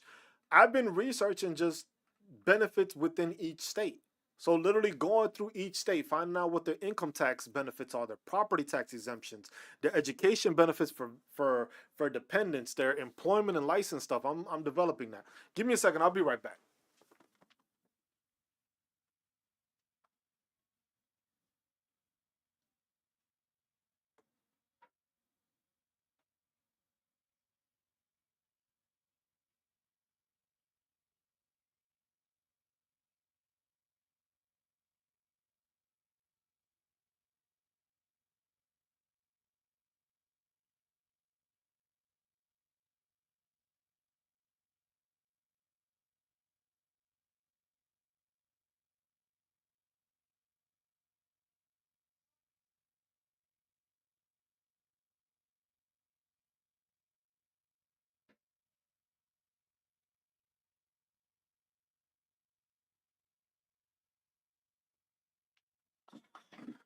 Cause all right, I'm back. So that's one of the things I think that it's going to be interesting to pay attention to. Because the thing is we have these changes with this administration, right? We have Pete Hegseth, we have VA, Doug Collins, we have just this administration in a whole, right? So with this administration, it's just like these changes are being done at the federal level, but a lot of people ain't paying attention to the state level. And it's like a lot of stuff is not there for veterans. When you look at these, when you look at certain states, it's just like you look at certain states and it's like, damn, y'all don't do shit for veterans. And then you see some states that is just like, man, they take care of you, your spouse, your dependents' education, and all that shit. And it's like, damn, it's just like, I need to move. You start looking at these states and it's like, you know what? Maybe I'm residing in the wrong state. And it's just like, but that's information that's there that will keep on changing, and people need to pay attention to. That's one of the biggest issues right now is just that people ain't paying attention to that. Boy, ma'am, that dude, ma'am Danny. I don't know how to fucking say his name. I don't know how to say his last name. He ain't gonna win. He ain't gonna win. He's what New York City needs. He's what this country needs. Mom Donnie, okay. He ain't gonna win. They're gonna make him lose. They're gonna make him lose. Cause the thing is the reason I say they're gonna make him lose is because Andrew Cuomo is still running and not removing himself from the ballot. That's why that man is not gonna win. It's the same. It's the same tactic that they did with fucking Kennedy. Oh, I'm running as an independent and stuff like that. What did he do? He ended up taking votes away from Harris just to be on there. Even though look at him working directly for the fucking Republicans right now, even though he's independent and doesn't know what the fuck he's talking about or doing. But Eric Adams is fucking trash. They're pushing harder against him because the thing is that he's a New Yorker. He actually understands the plight of regular day New Yorkers. Eric Adams has always been tying in with the higher corporations because he knows he gets kickbacks from it. He knows he gets extra sponsorship for him running again this time around. It was like they're pushing against it because they know that. It was just like there's a lot of benefits in New York City that need to change. There's a lot of things that need to be made more affordable for people, raising the rent, raising all the stuff that everybody in this country is having an issue about. Eric Adams wasn't for it. Eric Adams was more making sure the prices went up, congestion pricing, all this stuff. And it's just like, let's find more ways to get money out of people and get the people that can't afford to live here out. The people that are born and raised in New York City can't afford to live there because you got all these people with money coming in and raising prices on everything. I was just like, the dude was being investigated for being corrupt. But the thing is Andrew Cuomo, even though after losing, is still saying, "Oh, you know what? I'm gonna run on this election," and it's just basically to take away votes from the person because they know this guy is an actual threat. This guy in charge is not the people because the biggest issue and the biggest show of like what we're doing here and what I plan to do as the thing is like when they asked what you wanted to do. And every single body else said, "Oh, I'm making my trip to Israel," which I'm not sure exactly what that has to do with being the mayor of New York City. That whole question when they asked, everybody's like, "Oh, I'm going to Israel. This is my fourth trip to Israel, or I'll make sure." And he's just like, "Nah, bro, I'm staying here. I ain't going nowhere." There's the Jewish communities all over New York City. I go and talk to them directly because they here. And it was just like, why do you have to go to another foreign country to establish the fact that you are here? It was just like I never understood that part, but he answered that. And he's the only one that continues to answer that way. Unlike the other ones, they're like, "Oh no, we're gonna do this, we're gonna do that." They siding with the corporations and stuff like that, where is where we have the problem. This guy understands it's like, hey, we could do this, we could raise just a minimal amount for these people to pay extra. It's like it's not a crazy amount, 2%. 2% isn't crazy when you're a fucking millionaire, multi-millionaire. 2%? 2%. If you're making millions a year, 2% is not going to hurt you if you have to do that. But it contributes to the city. It contributes to infrastructure. It continues to that. 2% isn't much. Now, if you tell me it was like 15%, I'm going to be mad. Don't get me wrong. I'm going to say something. I'm not going to stay quiet. But 2%, the thing is that the affordability isn't there. The thing is when you try to price people out of stuff, it was just like people can't live there. The regular day people that live in New York City don't live there anymore. People are going other places. People are moving to different locations. It's just like that's what it's becoming now.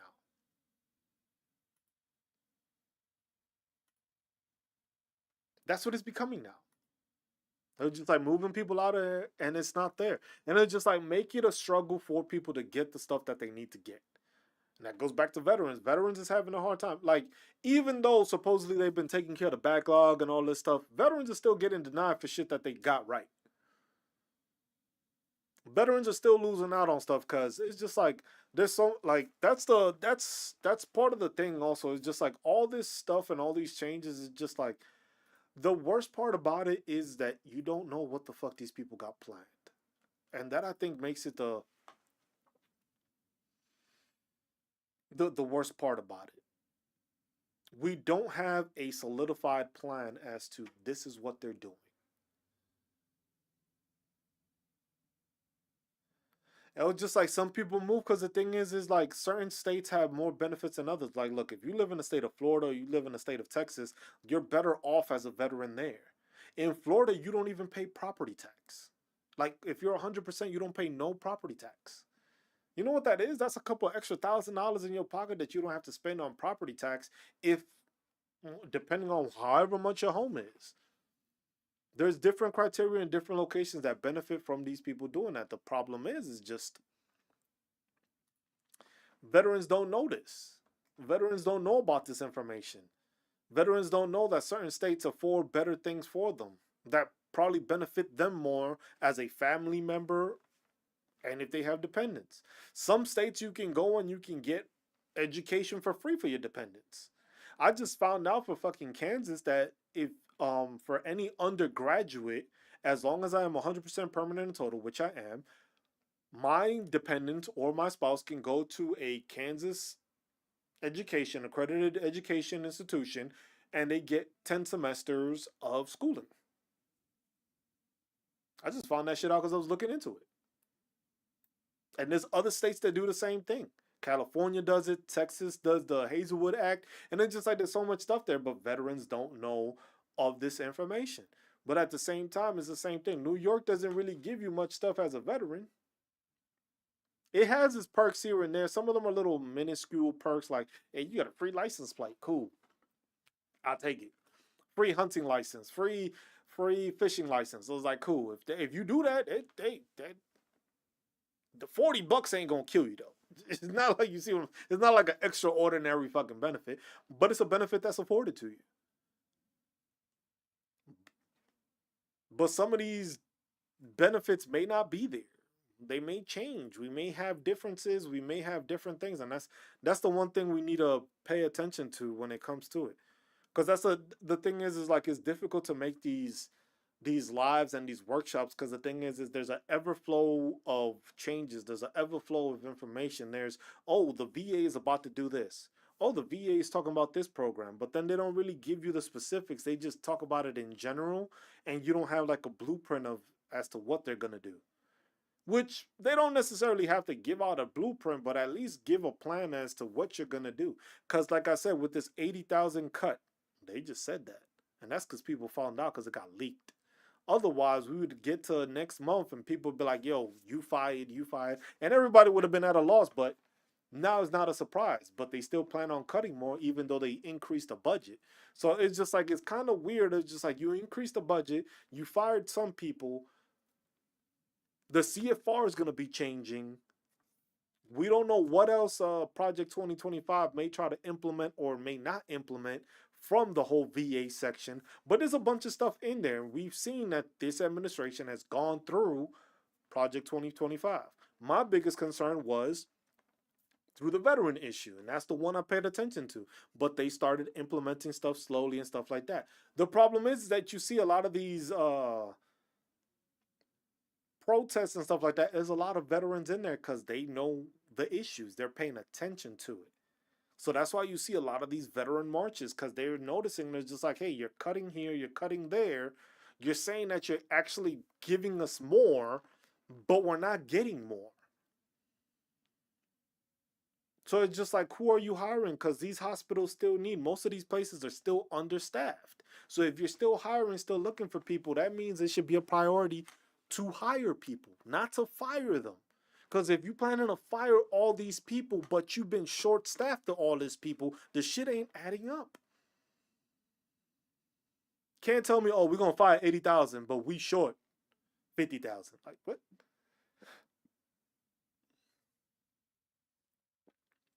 It's happening. It's a bad situation all over Vegas. Like this whole situation is just like it's like chaos just trying to ensue and trying to like grow and make it worse than it needs to be. Because veterans are doing what they have to do. I was like, look, a lot of people be like, oh, you swore an oath and this and like that. You swore an oath when you were in active duty. Now, if you want to continue your oath, that's one thing. But a lot of these vets is just like you swore to defend the Constitution, foreign and domestic, while you were in service. Now, that doesn't mean you have to do it outside of service. You can still do it because you are still a service member, you're still a veteran. But at the same time, it's just like that ain't working. You have to do it by the books. You have to do it in writing. You have to have a class action suit now. You see what I'm saying?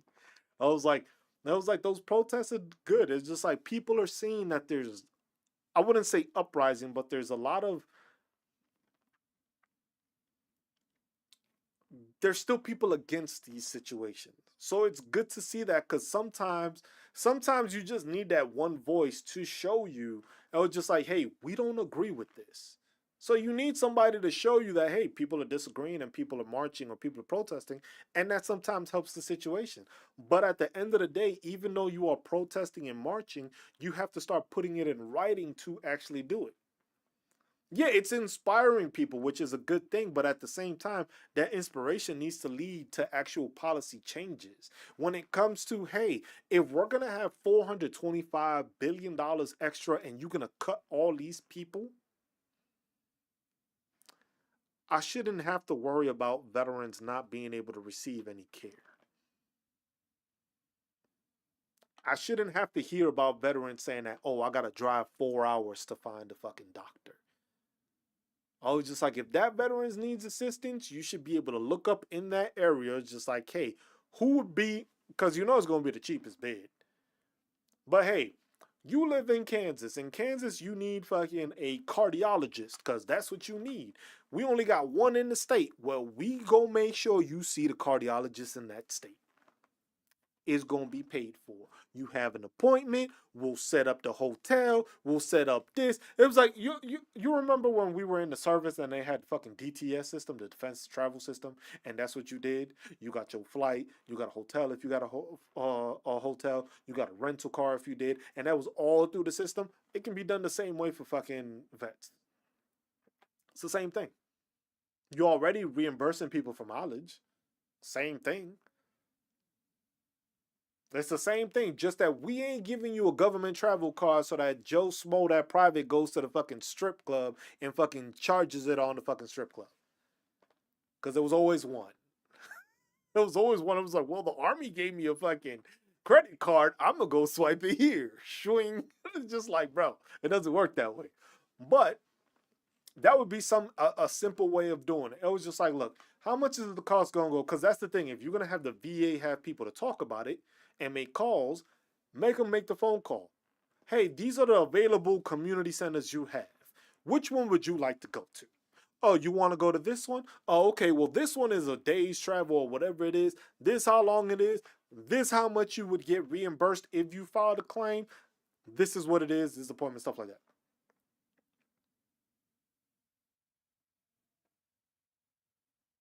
Oh, I had people using that shit at the club. Son is going to Fort Leonard Wood. Fort Lost in the fucking Woods. I know that place. I know that place well. But Fort Lost in the fucking Woods, Missouri.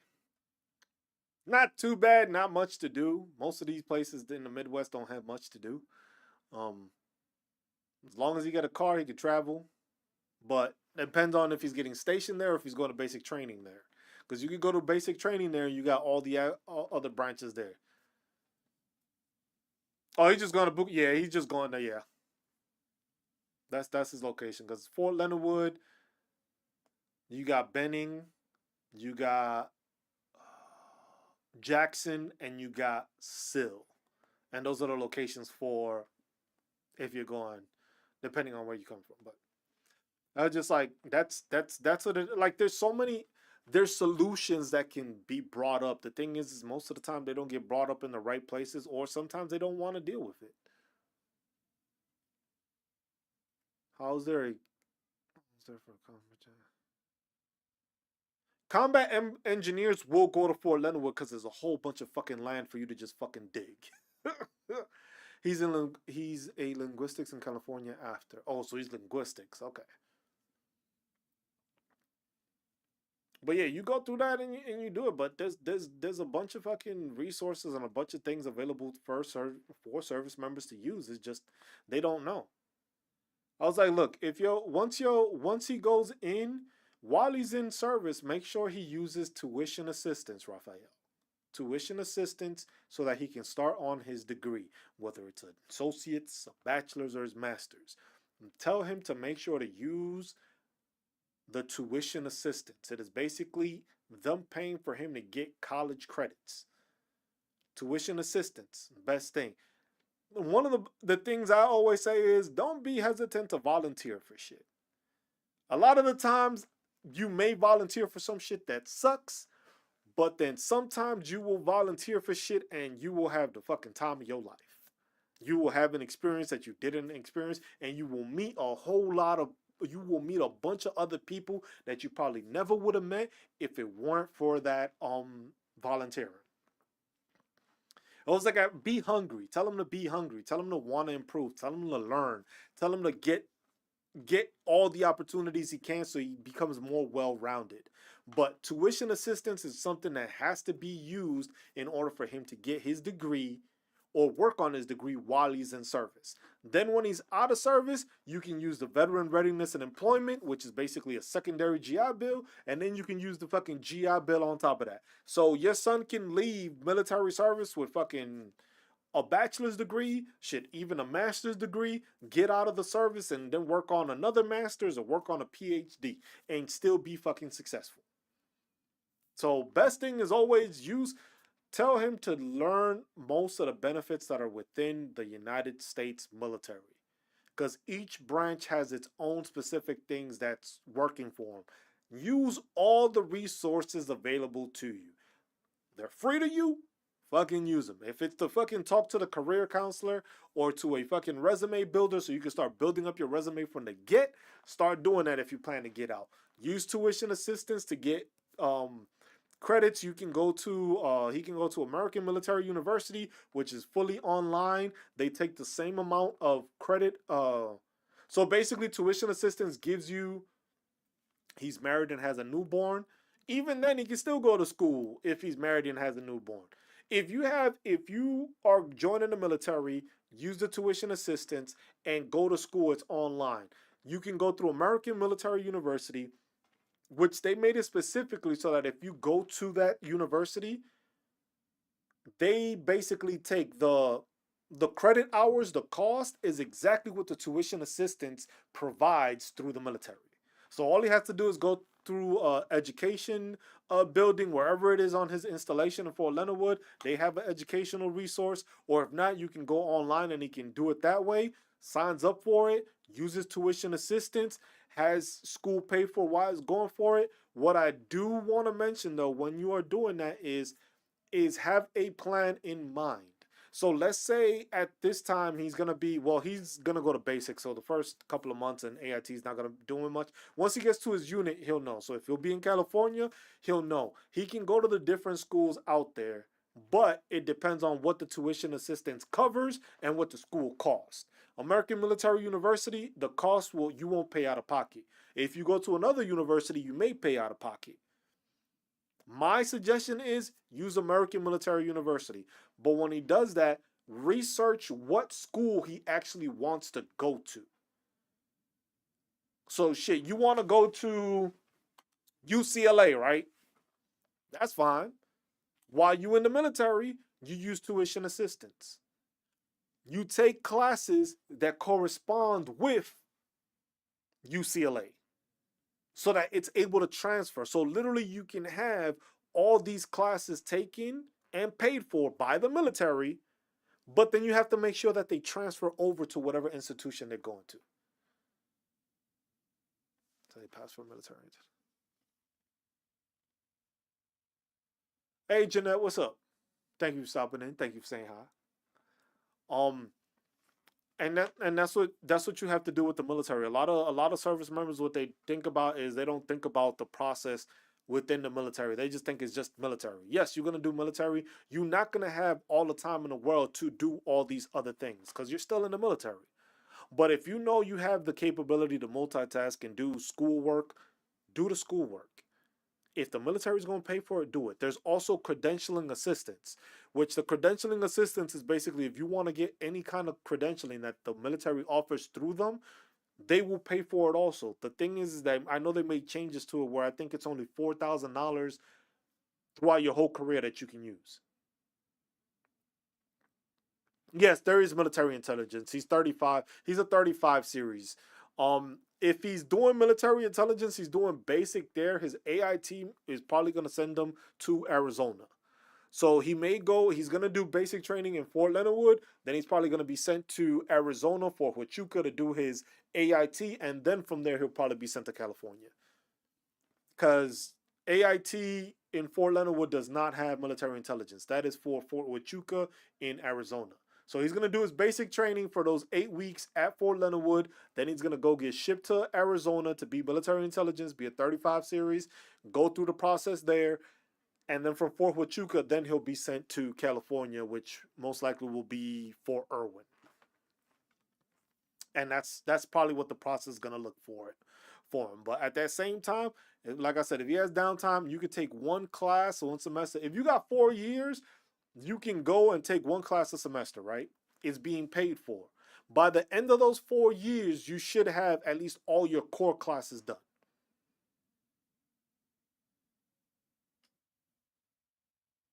So that's the best outlook, and that's what I tell service members. If you active duty, that's your best thing.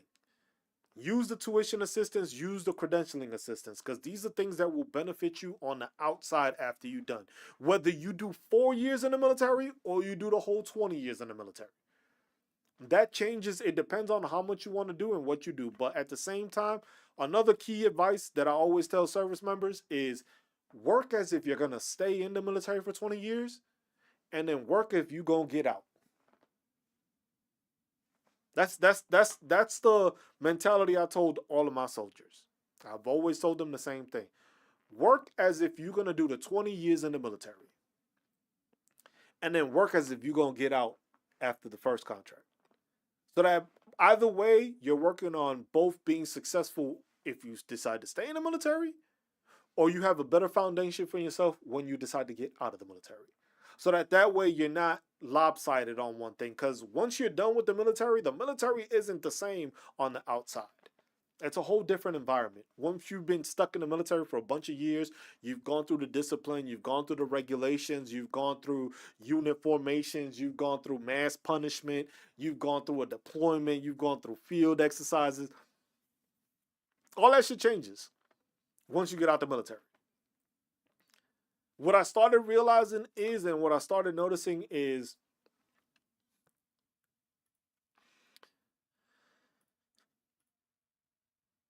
a lot of service members or a lot of veterans, the biggest issue that they have, it's not that we don't know how to deal with the outside.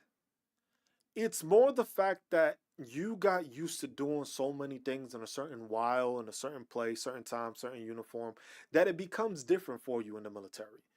Once you get out of the military, the biggest issue you run into is the fact that you are so conflicted in your thought process. You are so conflicted because you're used to being up early in the morning, going for a run, doing push-ups, doing sit-ups, going to the gym, whatever the case may be. Then you decide to get out of the military. Once you get out of the military, it's different because you don't have to do that. So a lot of the process and a lot of the anguish and a lot of the mental problem that veterans have is that, yo, I've been doing this for so long, now I don't have to do it. Now, how am I successful?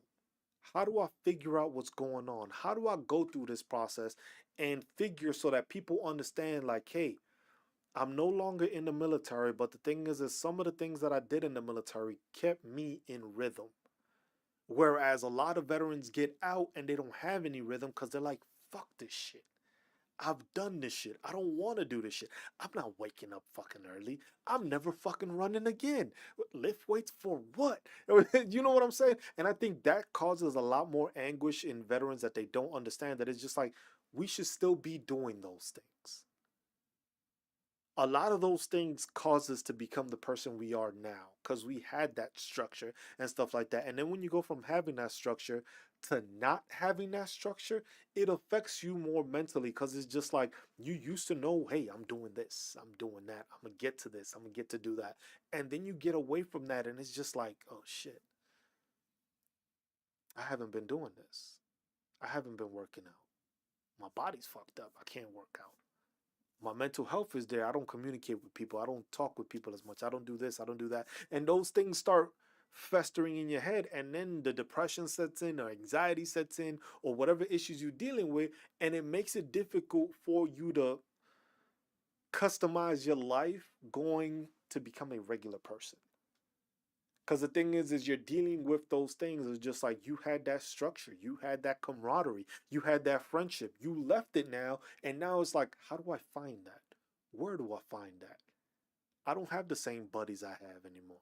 I don't have the same people around me anymore. I don't have the same structure, the same dumbasses, the same mentors and stuff like that. So it gets difficult for people to understand that. And that's what people need to understand. That it's just like it's okay to still be part of the military even though you out of it. Just make sure that you are still learning who you are while still incorporating those things that made you become who you became, but also allowing yourself to grow to another level so that people can understand you that way also. That's one of the hard parts of getting out the military, but it's something you got to plan for, something you got to look at, something you got to understand that this is something that happens with all veterans. Some have it easier, some have it worse. But it's you understanding that you are not alone. You do have friends, you do have assistance, you do have help. It's just you need to be able to understand that you're no longer in and you don't have to operate as if you're in. You got to operate as if you're outside, but still keep some of those tendencies that kept you sane and kept you the way and the person you needed to be. It's the best way of explaining it, I guess. But yeah, we do these every Sunday. We do these workshops every Sunday. Some of them, like I said, some of them, yes, if you go onto the link in my bio, I have my YouTube site there where I do all the workshops and I publish stuff there. Uh, TikTok, you already have me here. I have my vet awareness project page on here, which I'm streaming from it live also. That one's mostly just veteran stuff. But this one is just always conversations and stuff like that just to have with people. Because a lot of people don't understand this and a lot of people don't view this. So these are the things that people need to see and understand. That there's a lot of information out there. But the best thing as joining the military, use everything available to you. No matter what it is, use everything available to you. Figure out what it is you can use. Figure out what benefits you have. Use all of them. While you in service, you are a federal employee. Use those things. Use those benefits. Use those discounts. Use that to buy a home. Use a VA loan. Purchase a home. Um, and hey, another thing he can do if he's gonna move to California and in that Fort Irwin area, tell him to buy a house. It might be should have hit my mic again, so it might crack a little bit. But tell him to buy a house. Make sure to save up for it. Make sure to save money. Don't waste it crazy. Buy a house. Buy a house, and then from there, rent that house out. He's gonna be there a minimum of like 3 years. In those 3 years, make sure that he has and saves a nest egg to basically allow himself to rent out that house that he purchased and still be able to cover it in case somebody doesn't rent it. But if somebody else does rent it, that means somebody else is paying for the mortgage and you still have another house at that next location. You build in passive income. You do that at the beginning, you end up doing 20 years in the military, that house is basically paid off. That first house. And it's probably not your last house. And now all of a sudden you could do your 20 years and you have passive income for you, your family, your kids. You just said he got a newborn. In 20 years, that kid is going to be able to have passive income from 1 to 2 to 3, maybe 4 different houses. So it depends on how you go about it, but you got to take advantage of these things possible. I was like, look, you use the VA loan, you don't have to put a down payment. There's no down payment for a VA loan. So instead of having to save up that 40,000, 50,000 for a down payment, you don't have to worry about it. But at the same time, you should make sure to save up that money. By the time you get out, if you can have 20,000 just there, just in case, hey, we can't get anybody to rent this place out right now, but we still own it. It's there. Improve the property. And if it doesn't do well, you can just sell it. Make some money off of it that way and buy another house at a better location. There's a lot you can do with it. The thing is take advantage of all the stuff available to you as a service member. Because it's not only the disability compensation on the back end. Yes, is that helpful? Very. But you have to have the issues to show that were caused by the military to get to that. So that's not something you could depend on, because some people go through their military service, they don't come out hurt. They don't come out with issues. Some people go to certain locations that is the great fucking fit for them. They loved it. For some, it doesn't work that way. You just have everything documented. But at the same time, use the resources that are there, because there's going to be downtime. And then there's also going to be deployment and training time, depending on where you are. But at the same time, if you could take one class here, one class there, them shits add up. You get out the service, you have your GI Bill, you still have the availability to use to finish off your degree, or you use the VRE program to do the same.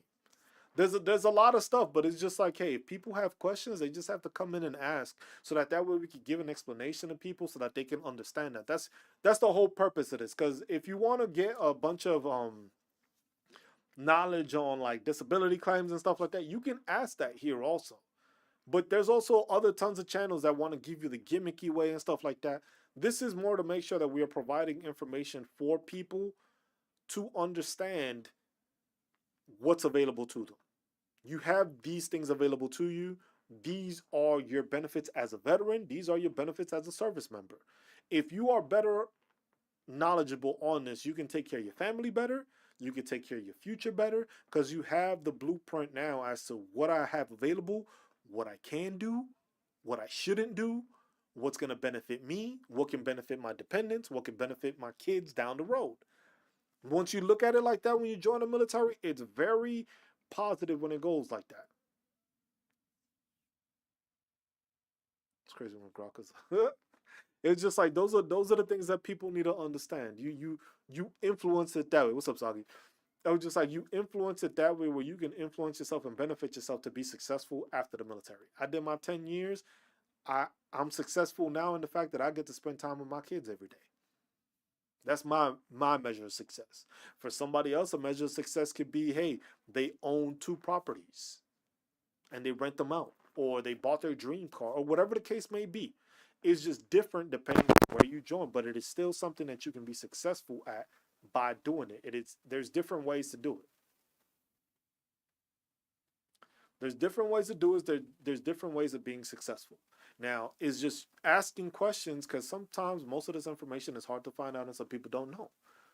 Federal level, state level. There's even local and county levels sometimes that they have their own benefits for veterans. Those you have to look into with your tax appraiser, or you can go into your town hall, or your damn whatever government structure that is that runs administration within your department, your town, your district, or whatever, and you can ask for like, hey, what other resources are available for veterans?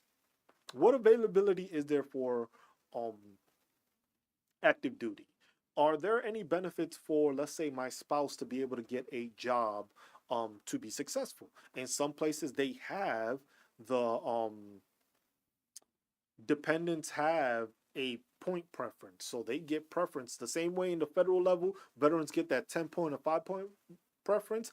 They have the same thing, but for dependents in certain states to get benefits or get a higher priority of being hired, because they know you're a veteran's spouse or your active duty service member spouse. So those are things that people need to keep in mind and process, that these are things that are in there. These are things that are available. These are things to use.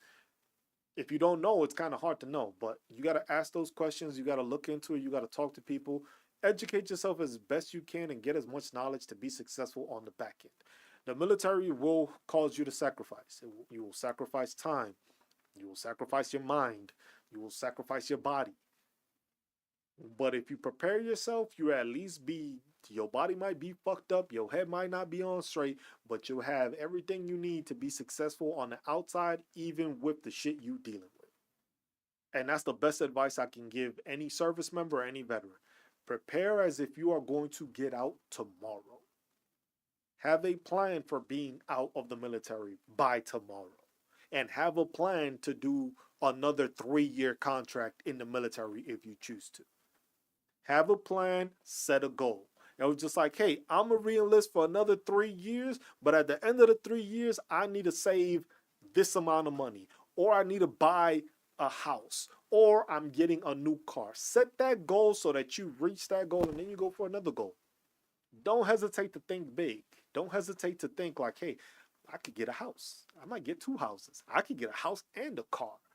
if you're doing it right and you're doing it well and you're spending money right and you're budgeting and you're going to school, you're taking advantage of all that stuff, you can do that. Because remember, at the end of the day, you go and get your GI Bill at the end of the day, after you've done your service, that's still going to pay you BAH for whatever location you're going to. So it's still going to give you a little foothold to be able to use. Is like, you know what?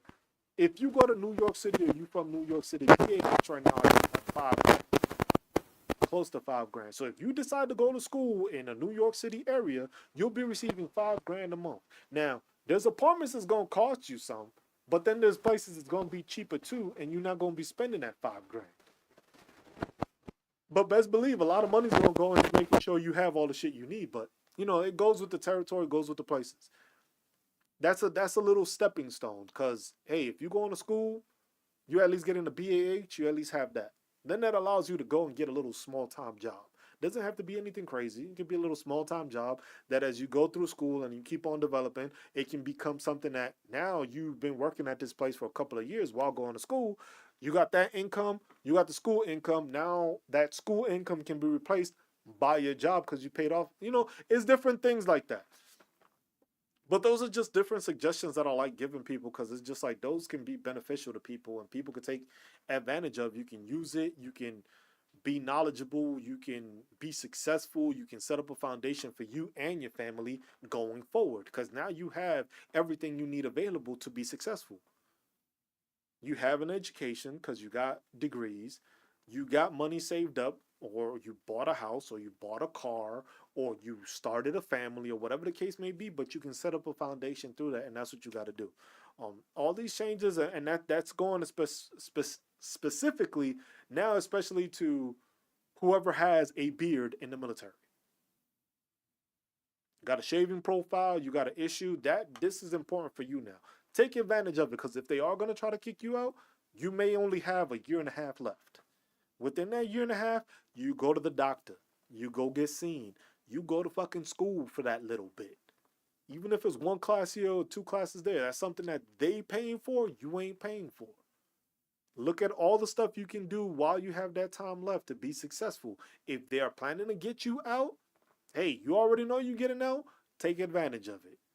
Plan ahead, look for jobs, start creating your resume, start doing this stuff, start processing your medical records, start getting everything together so that way when you are on your way out, you're good to go. You ain't got to worry about the military. You got your job, you got your school, you got your house car, whatever the case may be, and you are good to go, and you do not end up homeless, you do not end up struggling. You have a plan out ahead to be successful with the military. You cannot do this whole I'm gonna serve in the military and I'm gonna just serve in the military and not come out with anything.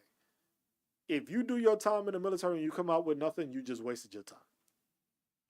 You made a great bunch of people, but you just wasted your time. And that's not what you should be doing. You should make sure you are successful. You should make sure you are taking advantage of those resources available to you and you are taking care of them and you are maintaining them and progressing for your future and that of your family.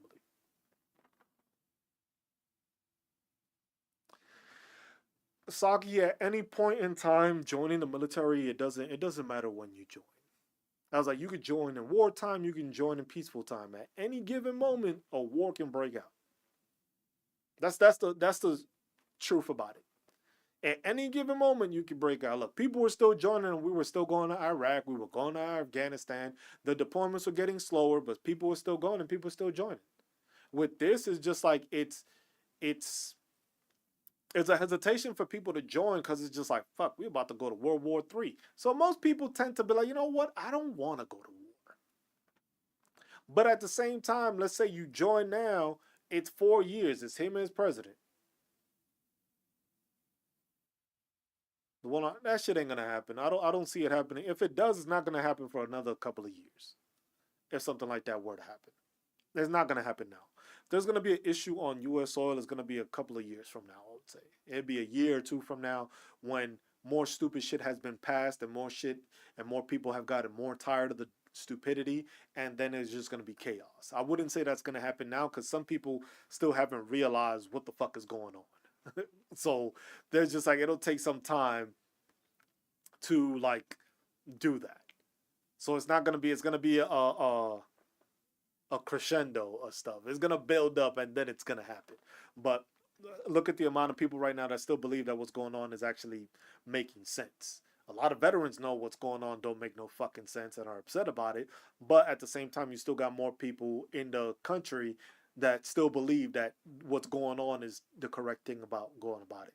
So it's like you could join, like I said, you could join the military and look, he's doing all this shit and Israel's doing all this shit. It was just like we may not send anybody anywhere for the next 4 years. We may just send explosives.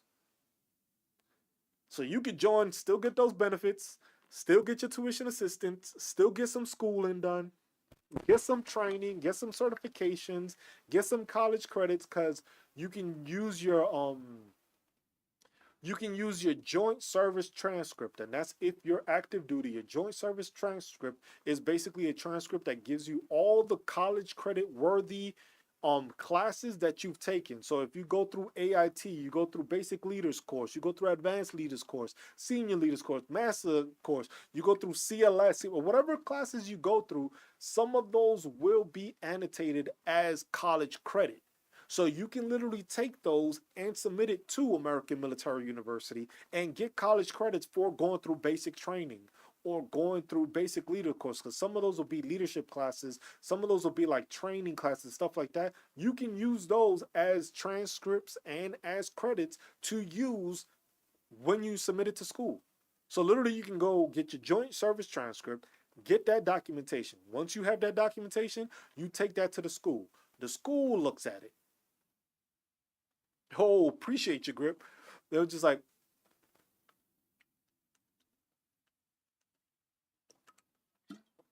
yet. And you do it that way. I was just like, his base hasn't realized yet how it's gonna affect him. But it's like you can start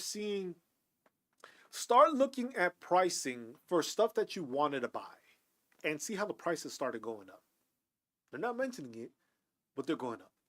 Because I was on Corsair, because I was looking at some computer fans, and I was looking at the computer fans, and I was just like, they used to be $99. Now the shit went up to 105. And I was just like, man, you just put it up $6. Guess tariffs do affect people. But it's a slow thing that's gonna increment, so they're doing it. They're not all doing it all at once. Because that would cause fucking mayhem. Slowly you're gonna see one company doing it here, another one there, another here. Slowly. They're not all gonna do it at the same time. So that way you don't notice it. But you're gonna notice it when everybody's being affected, because all the prices are going up. They're just not consolidating and say, yo, tomorrow, June 30th, everybody's putting their tariffs up. No, some are doing it tomorrow. Some are doing it the week after, a couple of days after that. After July, what? This July 4th sale, look at prices, how the prices went up. Look at this July 4th sale and see how these prices is going to go up. Watch how the prices is just going to go up magically, but they're going to be on sale. It's going to be on sale. Little higher price, and the sale's going to bring it back down, but that's the thing. So those are the things that people need to pay attention to. But like I said, joining the military is a great fucking thing. You don't have to join the Army. You don't have to join the Marines. You could join the Navy. You could join the Coast Guard. You could join the fucking Air Force. They're all viable. Every branch has its own thing. All of them have tuition assistance. Now, there might be different criteria for everything. I speak from knowledge from the Army one. But it just depends on where you're going, what you're doing, what you're observing, and that's how you go about it. When you do it that way, it's different. But like I said, with all these changes, the VA is in I don't know what state it's in right now. You hear things and then they quiet about it. Then they announce another thing. Then it's like quiet about it. And it's just like, I don't know what to tell y'all, because we still trying to figure out what's going on with all these changes.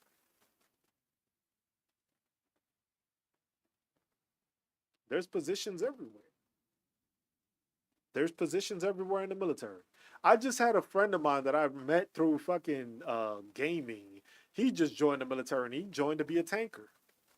Tankers are going to be busy if we go to war, but certain MOSs need more people. than others. But it depends on how you look at it. Depends on who you go, who you talk to. Units are units. They're gonna need people. They're gonna need positions, and it's just filling them and giving them for people to take advantage of. But the military awards you and affords you a lot of possibilities. It's just depending your job, your schooling, your thought process, how you go about re-enlisting and stuff like that. Like, look at it like this: I joined the military. I got stationed at Fort Riley, which nobody wants to fucking go to. Then I ended up in Hawaii for 3 years. Then I went to Germany for 4. And that's because I re-enlisted when I had the availability to go to those locations. My window was open, and I went and checked this. Like, hey, what you got for me? I was like, oh, we got this, this, this, and you know what? I'll come back next month. Because I knew, because I went through the class, every month the priority changes. Because within that month, it was like, hey, we need people at Fort Irwin. Ain't nobody trying to go there. But if people need to re-enlist, that's the only option. They're going to re-enlist. They're going to fill up all those slots. The next month, oh, we don't need nobody at Irwin. We need people at this location. So I was just like, you know what? I want to go. I've always wanted to go to Hawaii. I knew it was an option. I was just like, I'll wait till something opens up. And I was just like, I don't care what it is. If it opens up in Hawaii, let me know and I'll sign up for it. Got on the computer, started typing, found that shit, was like, oh, yo, I got you Hawaii. Where did I end up? I ended up at Division. I was like, okay, shit, I'm at Division. Then I ended up at the chemical unit in Hawaii. Cool. Same thing with Germany. It was just like a lifelong dream. I want to experience and go travel Europe. And the military was going to do this for me? It was like, fuck yeah. Germany it is. And I waited. I was like, yeah, we got this opening here for your position. And I was just like, you good to go? And I was just like, you know what? Okay, got it. And that was it. But it's a process. It's not something that's you educating yourself and learning the process to be successful in the military. There's rules and regulations for everything in the military. There's a regulation as to how you go through this process. There's a regulation on how to go through that process. And it was just like, there's a process for all that, but it's just depending on what you do. Shit, you can get stationed in Panama. You can get stationed in Qatar, Jordan, Egypt, Belgium, parts of Africa, different other parts in Southern America. You can get stationed all that. It has to be available and it has to be a position that's there for you. But it doesn't happen for everybody, but you can still travel a lot of places that you never thought you would have ever gone to in your lifetime to do it. Shit, I had some of my soldiers go to Thailand and Vietnam to do well, mostly Vietnam, to do like recovery stuff. See, look, Panama for 5 years. You can do it. It's just you have to fall into those positions. Does it always happen? No. But when they do, it's fucking sweet as hell because I got to live in fucking Hawaii for 3 years. I would have never thought I would have been able to say that. I got to live in Germany for 4 years. I would have never thought I was going to say that. I would have never thought I was going to be able to say I visited Italy, Switzerland, Poland, Romania, Austria, the Netherlands. I was like, you can decline orders. It's called a deck statement. It's a declination. Declination. I forget it's a deck statement of orders. So you're declining orders, and you could do that once. You could do that. You could do that multiple times. It's just frowned upon because it looks like, oh, you don't want to do what the military is trying to tell you to do. But you can sign it because for me, that's what I had to do to get out of the military. I signed a deck statement which said I was not going to get my sergeant first class, and I wasn't going to PCS to the next location. And that's what I had to do to get out the military. I had to sign a deck statement because I got put on orders to be sent to Fort Leonard Wood, which is funny. And then there was just like, well, you're promotable. You'll get your sergeant first class. We just need you to re-enlist, and you'll be sergeant first class. And I was just like, but then that means I have to go indefinite. I was just like, I'm not doing indefinite. I'll do another 3 years and then think about it then. But I'm not doing a 10-year sign up right now. And then I was just like, okay, if y'all want to give me that, I'm not doing that. I signed my deck statement. I didn't get my sergeant first class, and I got out the Army. That was it. But there's options to do it. You can do it. It's not like you can't. It's just it will go on your record like, oh, this person decided to decline this because the Army don't like when you say you don't want to do shit. or bosses. See, look, people go to bosses. You go to different places all over the world, the places you never thought you would have been. You think a lot of these soldiers now that are getting sent to Poland thought, oh shit, I was gonna be in Poland. Don't nobody join the military think, oh, you know what, I'm gonna spend 9 months at a time in Poland. Ain't nobody. Ain't nobody think that. Nobody thought that in their right mind. Oh, you know what? I might get sent to Romania for a couple of months. No, nobody thought that. Nobody thinks that. But then next thing you know, you in your Romania out in the streets, partying and shit and doing different stuff. As long as nobody does nothing stupid. But then it's just like, you know what? This is great. I would have never thought I was doing this. What would have happened if I would have never joined the military? And that's the question I always ask myself. Like, what would have happened to me? Or how would my life be different? But that's a big what if. I don't worry about those things. I'm happy now. Got my family, got my kids, got my house, got cats, got family. We good. Health, we working on. And family is too, but that's something, like I said, that's why we taking more time away from this and we trying to make sure we are healthy, family's healthy, and we're going through the process like that. But all right, y'all. I'm gonna call it. Um, Appreciate y'all tuning in. We'll do this. We have this view. I like this view because it's simple. I could just look at the camera straight. I don't have to be sideways or anything. But yeah, I wouldn't be talking to y'all if that is true. I would not be having these conversations the same way if it weren't for me joining the military or being there. So, um, I who knows if I would have even been on TikTok at this point. But I appreciate y'all as always. Be good to one another. Take care of one another. Look out for one another. And love one another. And stay marvelous while doing it, y'all. I'm just Cruz. This has been our Sunday workshop, chat, get up, whatever you want to call it. Um, we do these every Sunday. Make sure to check out the website, the link. Like I said, if you got any information, you got any questions, you can go to the website. You can contact us through there. Send us an email if you have any questions or if you have something that needs to be answered. You can go ahead and do that. We're gonna work on once I am done with this whole benefits thing. That's when I think I may actually start up these consultations again. But do it that it'll be a paid service, but I am giving you the information for your state also. So I'm gonna help you with the disability claim stuff, but then I'm also gonna give you the resources for your thing. So I think that would be something I think would be more willing to be paid for than just, oh, we're gonna help you with your disability claim. No, I'm gonna help you with your disability claim, but then also provide you the information that you need from your state so that you are successful with any other endeavors that you want to do through your state while also being a veteran. So we're working on that. It is tedious to go through 50 states and territories to find all their information and a bunch of stuff, but it's something we're working on. But as always, I appreciate y'all.